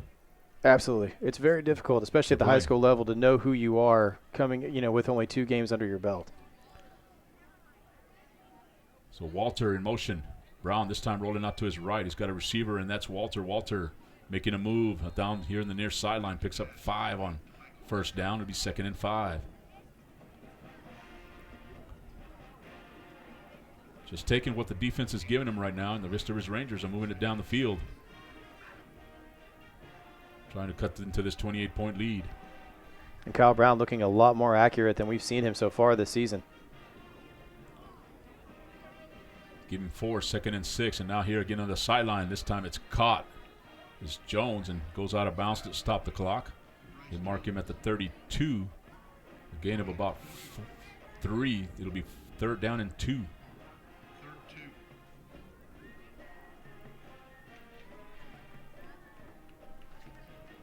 Wow, what do you know? Went out of bounds and the clock stopped.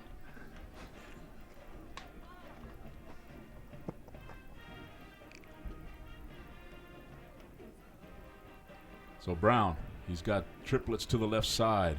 Cross all by himself, but it's Mayberry with a carry up the middle. He breaks into the secondary at the 15, spins, still on his feet, inside the 10 to the 5, moving the pile. No whistle yet, and he's going to be down at the 5-yard line. A 27-yard pickup for Ty Mayberry, and what a way to finish a run. He got hit about the 10-yard line, and the pile just kept moving. Yeah, there's absolutely. And there was no offensive lineman pushing him. He just kept moving the pile on his own, and has Vista Ridge 1st and goal from the 5-yard line. There is absolutely no quit in this kid, and for his size, he is incredibly strong, as there are 4 guys on his back, and he was just continuing to move forward. Great blocking at the point of attack there by the offensive line on the right side for the Vista Ridge Rangers. With 6:55 to go here from Dragon Stadium, Vista Ridge trying to cut into the lead, and Mayberry, touchdown Rangers. 80-yard drive for the Rangers. And it ends with a Ty Mayberry 5-yard run. And it's 42-20.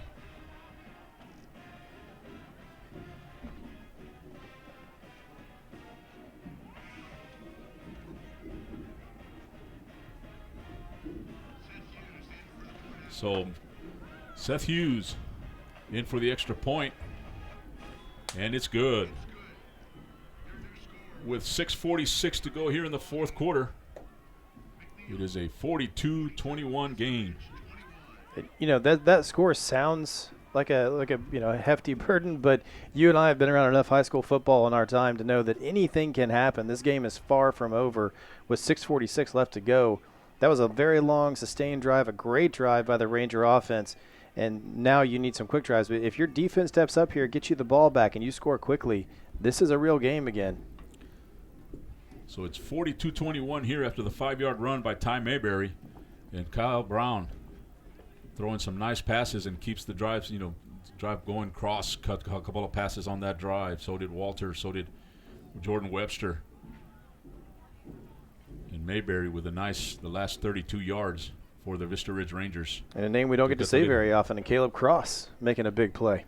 And over at Monroe Stadium, Cedar Ridge now leads at 14-7 with 7:43 left in the 4th quarter. Stony Point over Leander, 26-6. Hendrickson now 64-7 over Westwood. And over at Berger, it still shows 42-7 at the half. Liberty Hill now extends their lead 24-12 over Maynard. Last night, there was a lot of games last night. Elgin losing to Pflugerville 40-17. Westlake 67-0 over Aikens. And Glenn, their first varsity win, 30-26 over McAllen. Anderson over Del Valle 30-14. Eastview 70, Reagan 14. Salado over to Travis 42-0. Rouse beat Weiss 41-13. Hutto was due to play El Paso Del Valle, but was canceled because of weather. Lanier is at Memorial 48-0. Seth Hughes set to kick off. Onside kick? No? Yes. Yes. But it bounces right into the arms of Hutchinson, I believe, up there in the kickoff return. And it's going to be, is that Hutchinson or Brown? Can't see the number. Is that 26? So with Mackay Coleman. You got to love the aggressiveness there, though. You know, down 21, 6:44 left to go in this game. Why not try the onside kick? Let's just try to get the ball back now. No sense in putting it back into the hands of the Mavericks. So it's at the 48-yard line. The referees move it a yard back.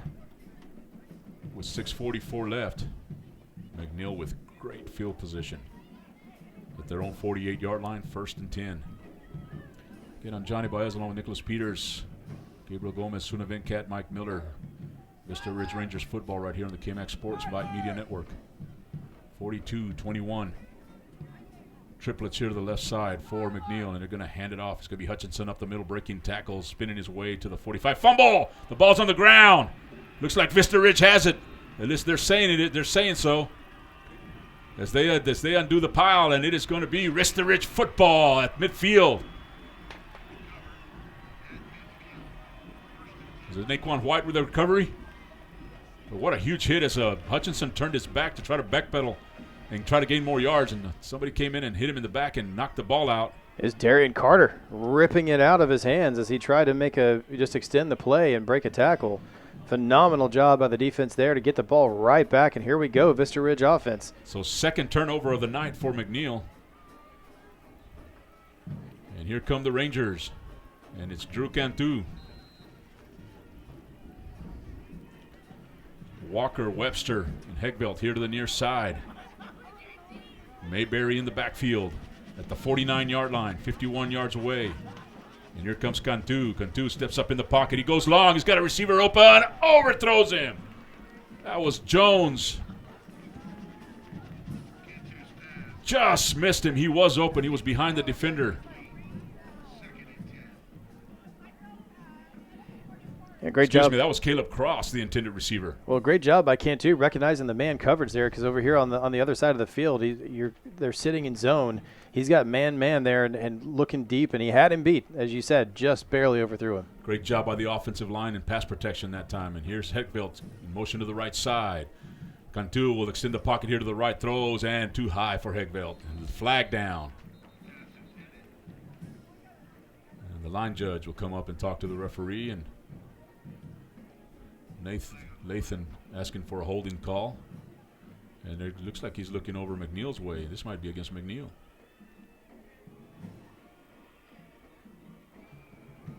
It's a personal foul, hands to the face.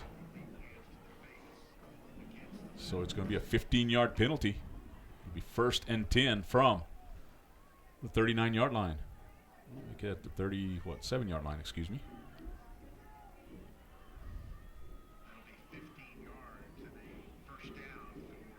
And it also stops the clock for the Rangers there, which is, exactly what they're looking for. Big chunks of yardage without the clock moving. Here you go. So 1st and 10 at the 36 after the 15-yard penalty against the McNeil defense. And the Rangers in McNeil territory. Cantu, straight drop back. Fakes, goes up the middle. His hit as he throws it, it's intercepted. Boy, look what I found as the defensive lineman just comes up and the ball just bounces right into his arms. This Remy Sanchez with the interception as Cantu was about to wind up, and he got hit from behind. And the ball just landed in Sanchez's arm, and it's McNeil's ball at the 36-yard line. What a tough break there for the Rangers. Yeah, terrible for Vista Ridge as Drew's just stepping up and trying to make a play, was continuing to look downfield. Looked so he might have been trying to pull it down to go ahead and tuck it and run it as no one was open. And as soon as he pulled the ball down, it gets knocked out of his hand and, as you said, directly into the hands of the defender, Sanchez.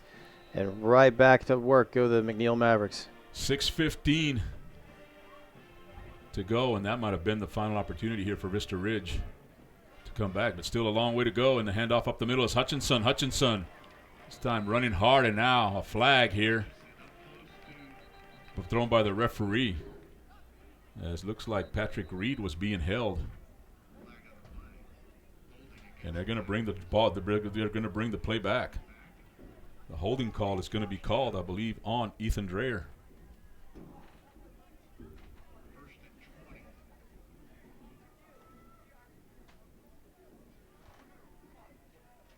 I don't know that I've seen a more obvious holding call when the player is laying on top of the man after the play is already over. When you grab him, just throw him down, you know. But the the McNeil Mavericks offensive line does not appreciate that call. But it's 1st and 20 from the 26-yard line. Approaching 6 minutes to go here in the third quarter. And now they're going to throw out here, and it's a long throw here, and it's caught. And up to about the 33-yard line. Seth Medina picks up almost the penalty yardage back all the way to the 34-yard line, gain of 8. 2nd and 12.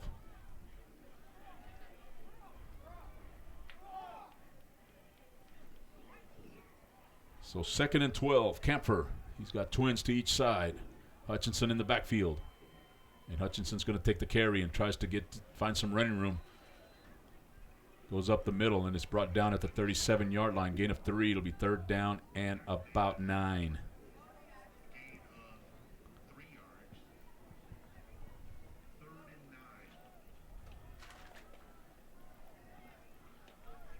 Oliver Marks helping bring down Hutchinson that time. Taking their time again with getting the play in as the clock is moving. As another twins, and now Kempfer's going to extend the pocket, rolling out to his right, looking, throws on the run. It is behind the receiver. It falls incomplete. On the coverage there was Oliver Marks. Intended receiver was, let's see who it was over there that unable to catch the pass. And seems like, you know, if you put pressure on Kampfer, I mean, he was rolling out to his right, unable to throw an accurate pass to his right side, but you keep him in the pocket, boy, he's an excellent pocket passer. He really is. I was surprised to see him snap the ball with 16 seconds left on the play clock there, though. Great news for Vista Ridge is the clock is stopped with 5:10 left to go, and they're getting the ball back. So nice job of the Rangers as Hinkie punts it away. And this time Naquan White will stay away from it, and it takes a Vista Ridge bounce. Excuse me, a McNeil bounce, goes all the way to the 25 to the 23. And that time, you know, it's just too far to run to catch it. A lot of McNeil players there. Great decision by White. And it's 1st and 10, Vista Ridge at the 23. And I've got to give a shout-out as well. We've got some fans in California listening tonight. My mother-in-law, Lorraine Cruz, and 2 other family members, Sid and Crystal Coeli, listening on Lorraine's Chromebook out in Murrieta, California. So thanks for listening, guys. We greatly appreciate it. Appreciate all our listeners out there listening to Vista Ridge Rangers football. And we've seen some improvement here tonight for the Rangers. 21 points is the most points they've scored this year. In fact, the 14 points in the first half were the most points they have scored all year. But now it looks like Brown is in, and he throws up the middle. Caught Jones. Excuse me, that's Fogg. Fogg, again, making some defenders miss, and this gets it all past the 40 to the 43, a 20-yard pickup. 1st and 10, Vista Ridge, and Vista Ridge in the hurry-up now. You've got all 3 timeouts here if you're Coach Vincent, but you don't want to waste them with this much time on the clock. That's Naquan White, splits wide left. Messner, Jones. Here to the right, triplets here to the right side. Mayberry in the backfield. Brown will take the snap, looking to the left, and it's, blocked and intercepted. Back the other way, another pick six for the Mavericks. That is defensive lineman, big number 73, Chase Cook, just deflected the ball out of the air, and it just lands in his arms and takes it back the other way, about 35 yards for the touchdown, and it is a 48-21 lead for the McNeil Mavericks. Brown was looking deep. He's got Naquan wide in man coverage. That's where he wanted to go with the ball. Naquan wasn't open when it was time for him to throw it. He checks down to the running back out of the backfield, and just beautifully read by the McNeil defense to be able to knock it out of the air and catch it on the carom as well, and then head back the other direction.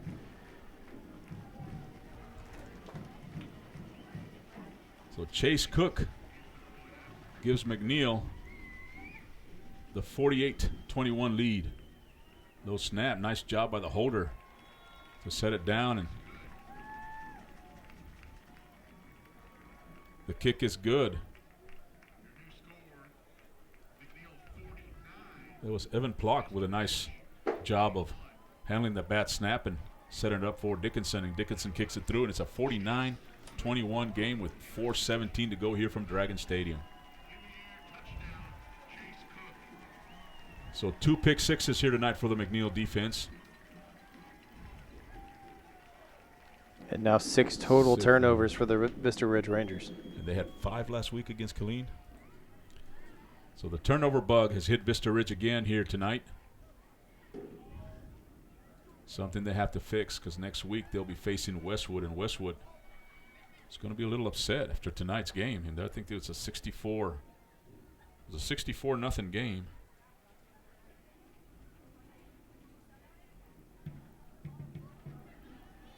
As they were hosting Hendrickson, who hadn't played in a couple of weeks.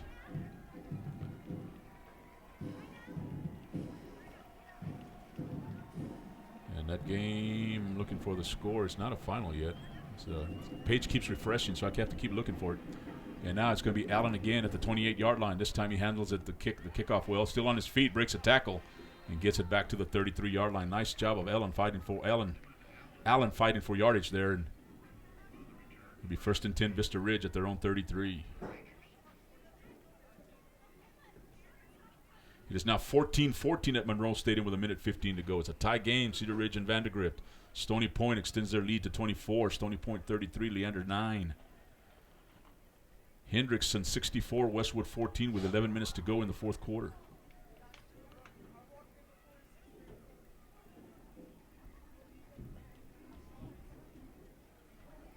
And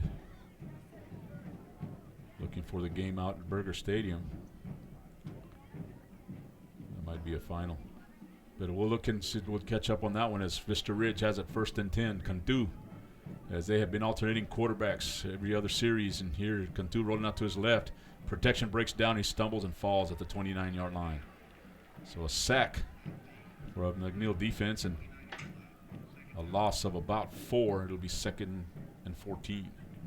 Yeah, I think you're going to get Cody Davis is going to get credited with that sack, but unfortunately, Drew Cantu had plenty of space to run. If he was able to break through and get to the outside, he was going to be off for the races for quite some time, but tripped over his own feet. He's like horseshoes, huh? He was just the one closest to the quarterback. And now Cantu up the middle. He's got a receiver. Oh, Walter picks it out of the air. What a great catch there by Michael Walter at the 47-yard line. What a great pass there by Cantu, but Walter again stretching out and coming down with the football and moving the chains for the Vista Ridge Rangers. Yeah, throwing into coverage there. What a great catch. Yeah, 3 men there. Walter just jumps up and makes a diving catch. And now Cantu rolling out to his right over to the sideline. And did he get 1 foot in bounds? Intended receiver is Jones. And they say no, incomplete. It'll be 2nd and 10. As Chase Cook was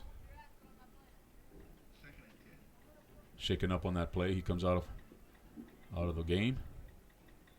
And now Cantu will send triplets to the left side on 2nd and 10.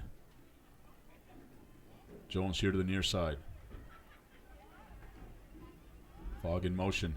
And now Cantu looking over to his left. He's got Fogg up the middle. And Fogg! Excuse me, is that Walter again? Yeah, that's Michael Walter. This time the pass thrown behind him a little bit. He reaches back and comes down with it and falls at the 33-yard line. So back-to-back great catches by Michael Walter, and it's 1st and 10 Vista Ridge at that McNeil 33. Another great catch. Michael Walter showing off the hands on this drive. And now Cantu rolling out to his right, looking here to the sideline, and this time Jones catches it. And he makes a good catch and goes out of bounds at the 26-yard line. pickup of about 7. It'll be 2nd down and 3. It's still 42-7. They just underway there in the 3rd quarter at Burger Stadium. Georgetown leads South San Antonio 38-12. New Braunfels Canyon 41-28 over Dripping Springs. That's a surprise. And now they're going to hand it off to Mayberry. No, Cantu keeps it over the left side. He's at the 20. He's at the 15. And stiff arms his way out of bounds to about the 11-yard line. He's going to move the chains. 1st and 10 Vista Ridge from the 11. So now another nice job of the on the run-pass option, and he just keeps it and finds an open lane to the left side. 1st and 10 Vista Ridge. Cantu really does a great job with that zone read. He's fantastic with the sleight of hand, gets the defense flowing towards the running back just about every time, and tends to make the right decision as to whether to give it off or take it himself. And on that play, ends up with a huge gain as everybody was following Mayberry. And Waco La Vega, state ranked in 4A, losing to LBJ 14-10. And now Cantu this time fakes it to Walker. No, hands it to Walker. Walker with the football. He fumbles. Battle for the football, and it looks like McNeil has it. Turnover number 7 for Vista Ridge. As Walker is hit and the ball pops out, and McNeil has the football at its own 7-yard line. So another nice drive by Vista Ridge ends up in a turnover. And it's 49-21 with 2:40 to go here in the 4th quarter. 7 turnovers. And that there is no way to overcome. There really isn't. That was just a 7 massive hit. A massive hit to jar the ball loose. And, you know, this has been the story of the night. It's been long, sustained drives. Vista Ridge showing some great signs on offense. A lot of things we haven't seen up until this point in this season. But the turnovers are absolutely killing the Rangers. So the defense back out on the field, and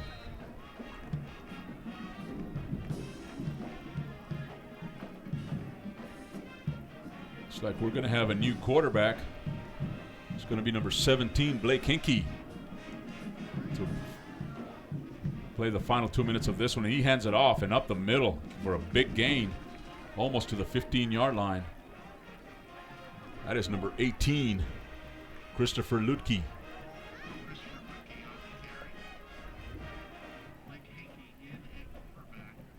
A lot of new faces on defense for the Vista Ridge Rangers as well. You're going to see a lot of the guys that don't get a lot of playing time coming into the game tonight. You'll see Leighton Bolden in there. So you get some names out. Ismael Cabral, number 23, Malachi Bird, Aristan Oli at the defensive line. We're just trying to name them names as we see them.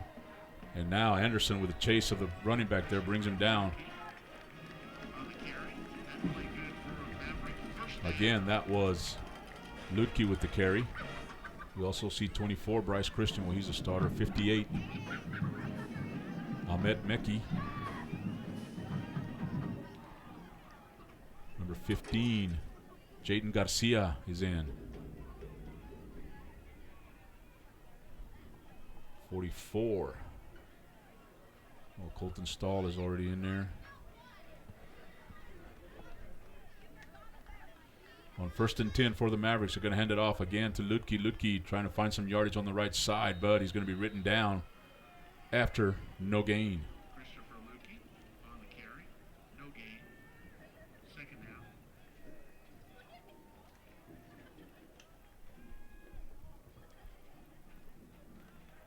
Just trying to get all the names I can here.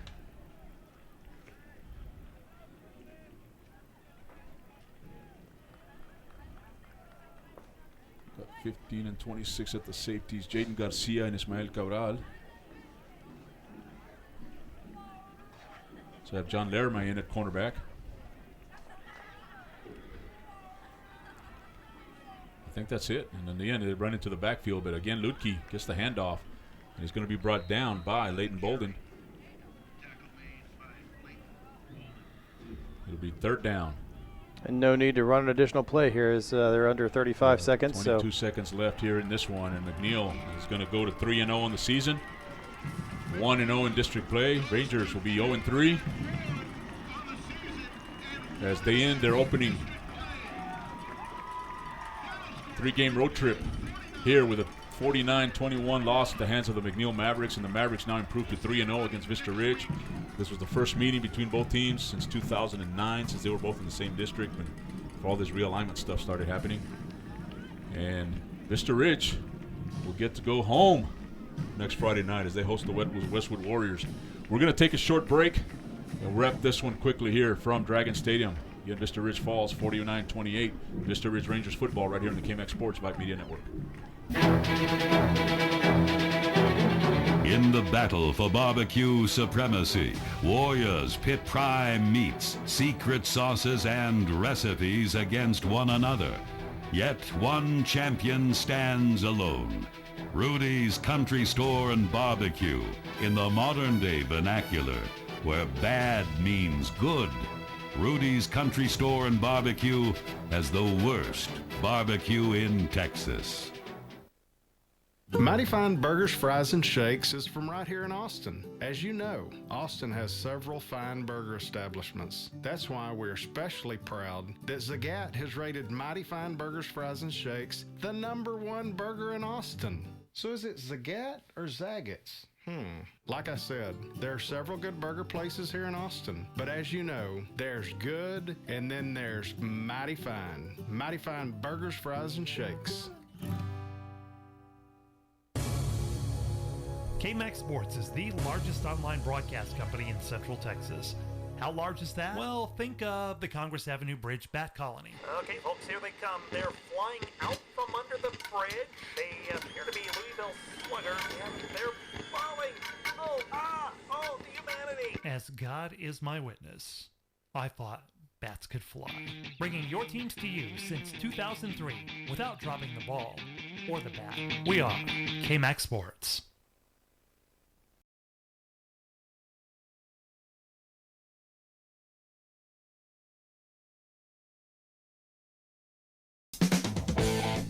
And we welcome you back to Dragon Stadium. Johnny Baeza, Nicholas Peters, Gabriel Gomez, Suna Vincat, and Mike Miller. Vista Ridge Rangers football right here on the KMAX Sports Broadcast Network as the school songs are being heard here on the field after a 49-21 win by the McNeil Mavericks over the Vista Ridge Rangers. And again, to start off, it was a pick six, a 53-yard interception return by Jacob Carrera to give the 7-0 lead, and then McNeil a 56-yard touchdown pass to Jordan Curley made it 14-0. Then Vista Ridge one play 65 yards to Bryce Jones to make it 14-7. And then Donovan Brown answered. It was 21-7. It was 21-14 with 3:18 to go in the half, and touchdown call back and a field goal back, and that was probably a big momentum changer right there as Vista Ridge was about to almost go in and cut it down to 7 again. Yeah, absolutely. But I mean, to the point, it's that was the story of the night was the turnovers for Vista Ridge. You just can't overcome 3 interceptions and 4 fumbles. And then a 65-yard run by Hutchinson right before the half to make it 28-7 as we went into the locker rooms for halftime. And then in the third quarter, it was a 77-yard, it was a 77-yard drive, I believe, but it was a pass to. No, that's right. It was Gordon with a 77-yard catch and run with 10 minutes to go in the third quarter to make it 35-14. Vista Ridge. Then it was a 14-yard touchdown pass on an excellent catch by Curley from Camphor, as we thought, he waited too long to pass it, but Curley with some awesome hands there and bringing the football out of thin air and running the last 7 yards into the end zone for a 42-14 lead. Vista Ridge comes back with a 5-yard touchdown run by Ty Mayberry. Then McNeil, a pick six. So the pick six to start the game, the pick six ends the game. So Vista Ridge, Vista Ridge offensively, they were able to maintain some drives. They were able to get some pickups, some first downs. They had a little bit better rhythm on offense here tonight. But again, you mentioned it, 7 turnovers. And that's the story. That's the killer. I mean, we saw a lot of great things tonight from the Vista Ridge offense. I mean, you've got to feel good. You've got to feel confident. If you're this coaching staff or the fan base about what this offense is going to look like for the rest of the season, some key things we saw tonight in the running game, mixing up plays, being a little bit more creative, not only in scheme but in play calling and at key times, but also even in the passing game. Both Drew Cantu and Kyle Brown had, outside of those turnovers, they were having great games tonight. Both guys, were throwing the ball well. They were being more patient in the pocket. and being very smart with the football. McNeil just made some great plays to cause those turnovers. And then defensively, they were not on the field that long because, again, I believe that Vista Ridge tonight dominated the time of possession, and they actually, were able to drive the ball well against the McNeil Mavericks, except just the turnovers. They couldn't finish the drives again. But defensively, yes, they didn't put any pressure on Camphor as the quarterback, but the linebackers and the secondary, I think they played great tonight. They were physical. I think Jordan Curley had 23 catches the first 2 games, 10 in the first, 12 or 13 in the second. I don't think he had more than 5 here tonight. No, and it was a combination of Naquan White and Elijah Jones assigned to him in coverage, which is a tall task for any defensive back. But, this was a significant challenge for the Vista Ridge defense. They're built to stop teams like this, but when you have that much height and that much speed at the receiver position, and that can open up your running game, and we saw what their offensive line was able to do in terms of not only protecting Camphor, but giving him time to throw as well as creating holes for the running game. It's just too tall a task really for the defense to stop this big play offense. But what's interesting is we're going to see a very similar offense next week in terms of scheme, in terms of strategy in Westwood. So there's a lot they put on film tonight. There's a lot of mistakes that can get cleaned up. A lot of it's simple, being in the right position, and a lot of things that the coaching staff can take into next week into film and put into practice as they prepare for Westwood. Yeah, we said Curley only had less than 5 catches, but 2 of them were for touchdowns, and one of them was just an excellent catch. And you see why he's an an Arizona Division I, Arizona State commit, a Division I type wide receiver. So they got some great pair of wide receivers. Gordon is, he's also can run after the catch. So Camphor's got some pretty good weapons offensively, and again, they improved to 3-0. They win their first district game, and Vista Ridge drops to 0-3. And next week, finally, we get to see Gupton Stadium after 3 games on the road, and maybe some home cooking will help turn Vista Ridge around. Back into the friendly confines, right, of Gupton Stadium for you and I and Gabriel. I know all 3 of us have been longing to be back into our home base as opposed to, having to travel every week, which has been a lot of fun to see some new stadiums. But I know you and I are both incredibly excited about the new Jumbotron and video board that are going to be on debut that night at Gupton, for at least for us. And also the new field turf that was put in before the season. We got a taste of it when we visited Rouse the first game of the season. They had the video board up at Bible Stadium, and all the Leander Independent School District stadiums got remodeled or improved over the summer and over the past year. So we're anxious to see how Gupton Stadium, and hopefully there's going to be a lot of fans there as we'll be at home against Westwood. And just to catch up on other 13-6A action, Well, they move everything around here. That's not where it used to be. There might be some finals here. Cedar Ridge, they were up 14-0 in the 4th quarter, and Vandergrift wins it 17-14 in overtime. Stony Point beats Leander 33-9. Hendrickson, it's a 64-14 final. I think there was a running clock there. You would assume, and you would hope for the sake of Westwood. Other schools around the area: Liberty Hill over Maynard, 38-12. Weiss loses to Rouse, 41-13 last night. Glenn gets their first win of the year, 30-26. Pflugerville over Elgin, 40-17 last night. Game still going on. LBJ over La Vega, Waco La Vega, 14-10. St. Michael's losing to Weimar, 29-14. Cedar Creek over Fredericksburg, 24-19. Dripping Springs down by 13 to New Braunfels Canyon with 2 minutes to go in the 3rd quarter. Georgetown up big over South San Antonio, 45-12. Austin High, 40-14 over Lehman. Lake Travis and Bowie, 42-7. That still shows 3rd quarter. I'm not sure. Maybe there's a bit of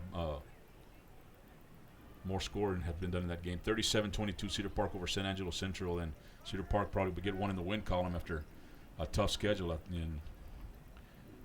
Connolly over Bastrop 17-3, and Maynard New Tech losing to Crockett 49-8. So a lot of football action still on KMAX Sports. The replay for this game will be on KMAXSports.com. It'll be on shortly after the game, after we get off the air. So you mentioned we're pressing the same offense that Westwood will be running the same offense here. So just looking forward to next week. Your thoughts about what we should be expecting from Vista Ridge? What should they be doing?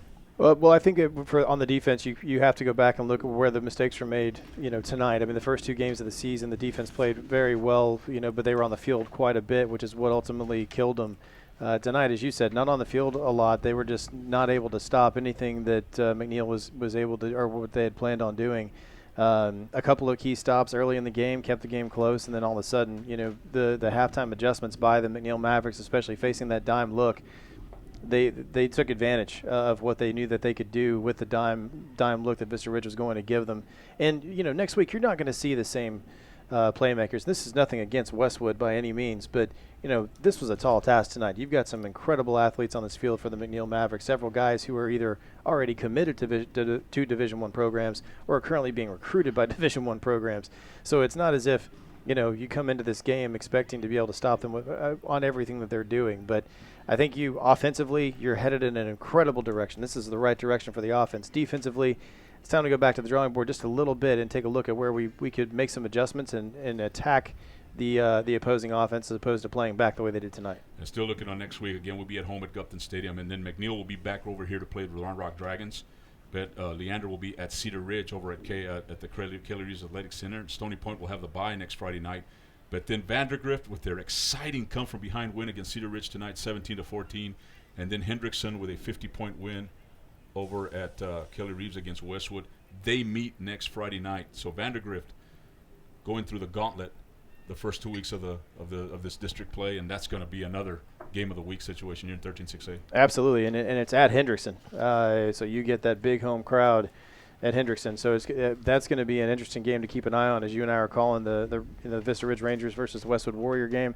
But we hope the folks that listened tonight enjoyed the broadcast. We certainly had a lot of fun. It was great to be in a new place and exciting to see some of the adjustments that this Vista Ridge offense had made, and hopefully we see a lot more improvement next week. And thankfully the rain stayed away, and we were able to get this game in, and nothing, no delays, no postponements. So we appreciate Mother Nature for cooperating here tonight. We also like to thank our Vista Ridge sponsors: Elder Mitsubishi Motors, the dealer for the people; Foxhole Culinary Tavern, Mighty Fine Burgers, Fries and Shakes; Randall Jones and Associates; Slotsky's Summer Moon Coffee; Vista Ridge Family Dentistry; Zaxby's; and Serrano's Cocina y Cantina, a new sponsorship here this week. So we appreciate all their support, all their sponsorship. Again, Vista Ridge will be at Gupton Stadium against Westwood. We'll be over there. Kickoff is at 7 p.m. Pregame will be at 6:30, so we hope you join us next week. So on behalf of everybody, all the KMAX Sports Vype Media family, we appreciate you listening to our broadcast. We'll say good night. And, again, Vista Ridge, a 49-21 losers to the McNeil Mavericks. Everybody have a great weekend. This is the KMAX Sports Network.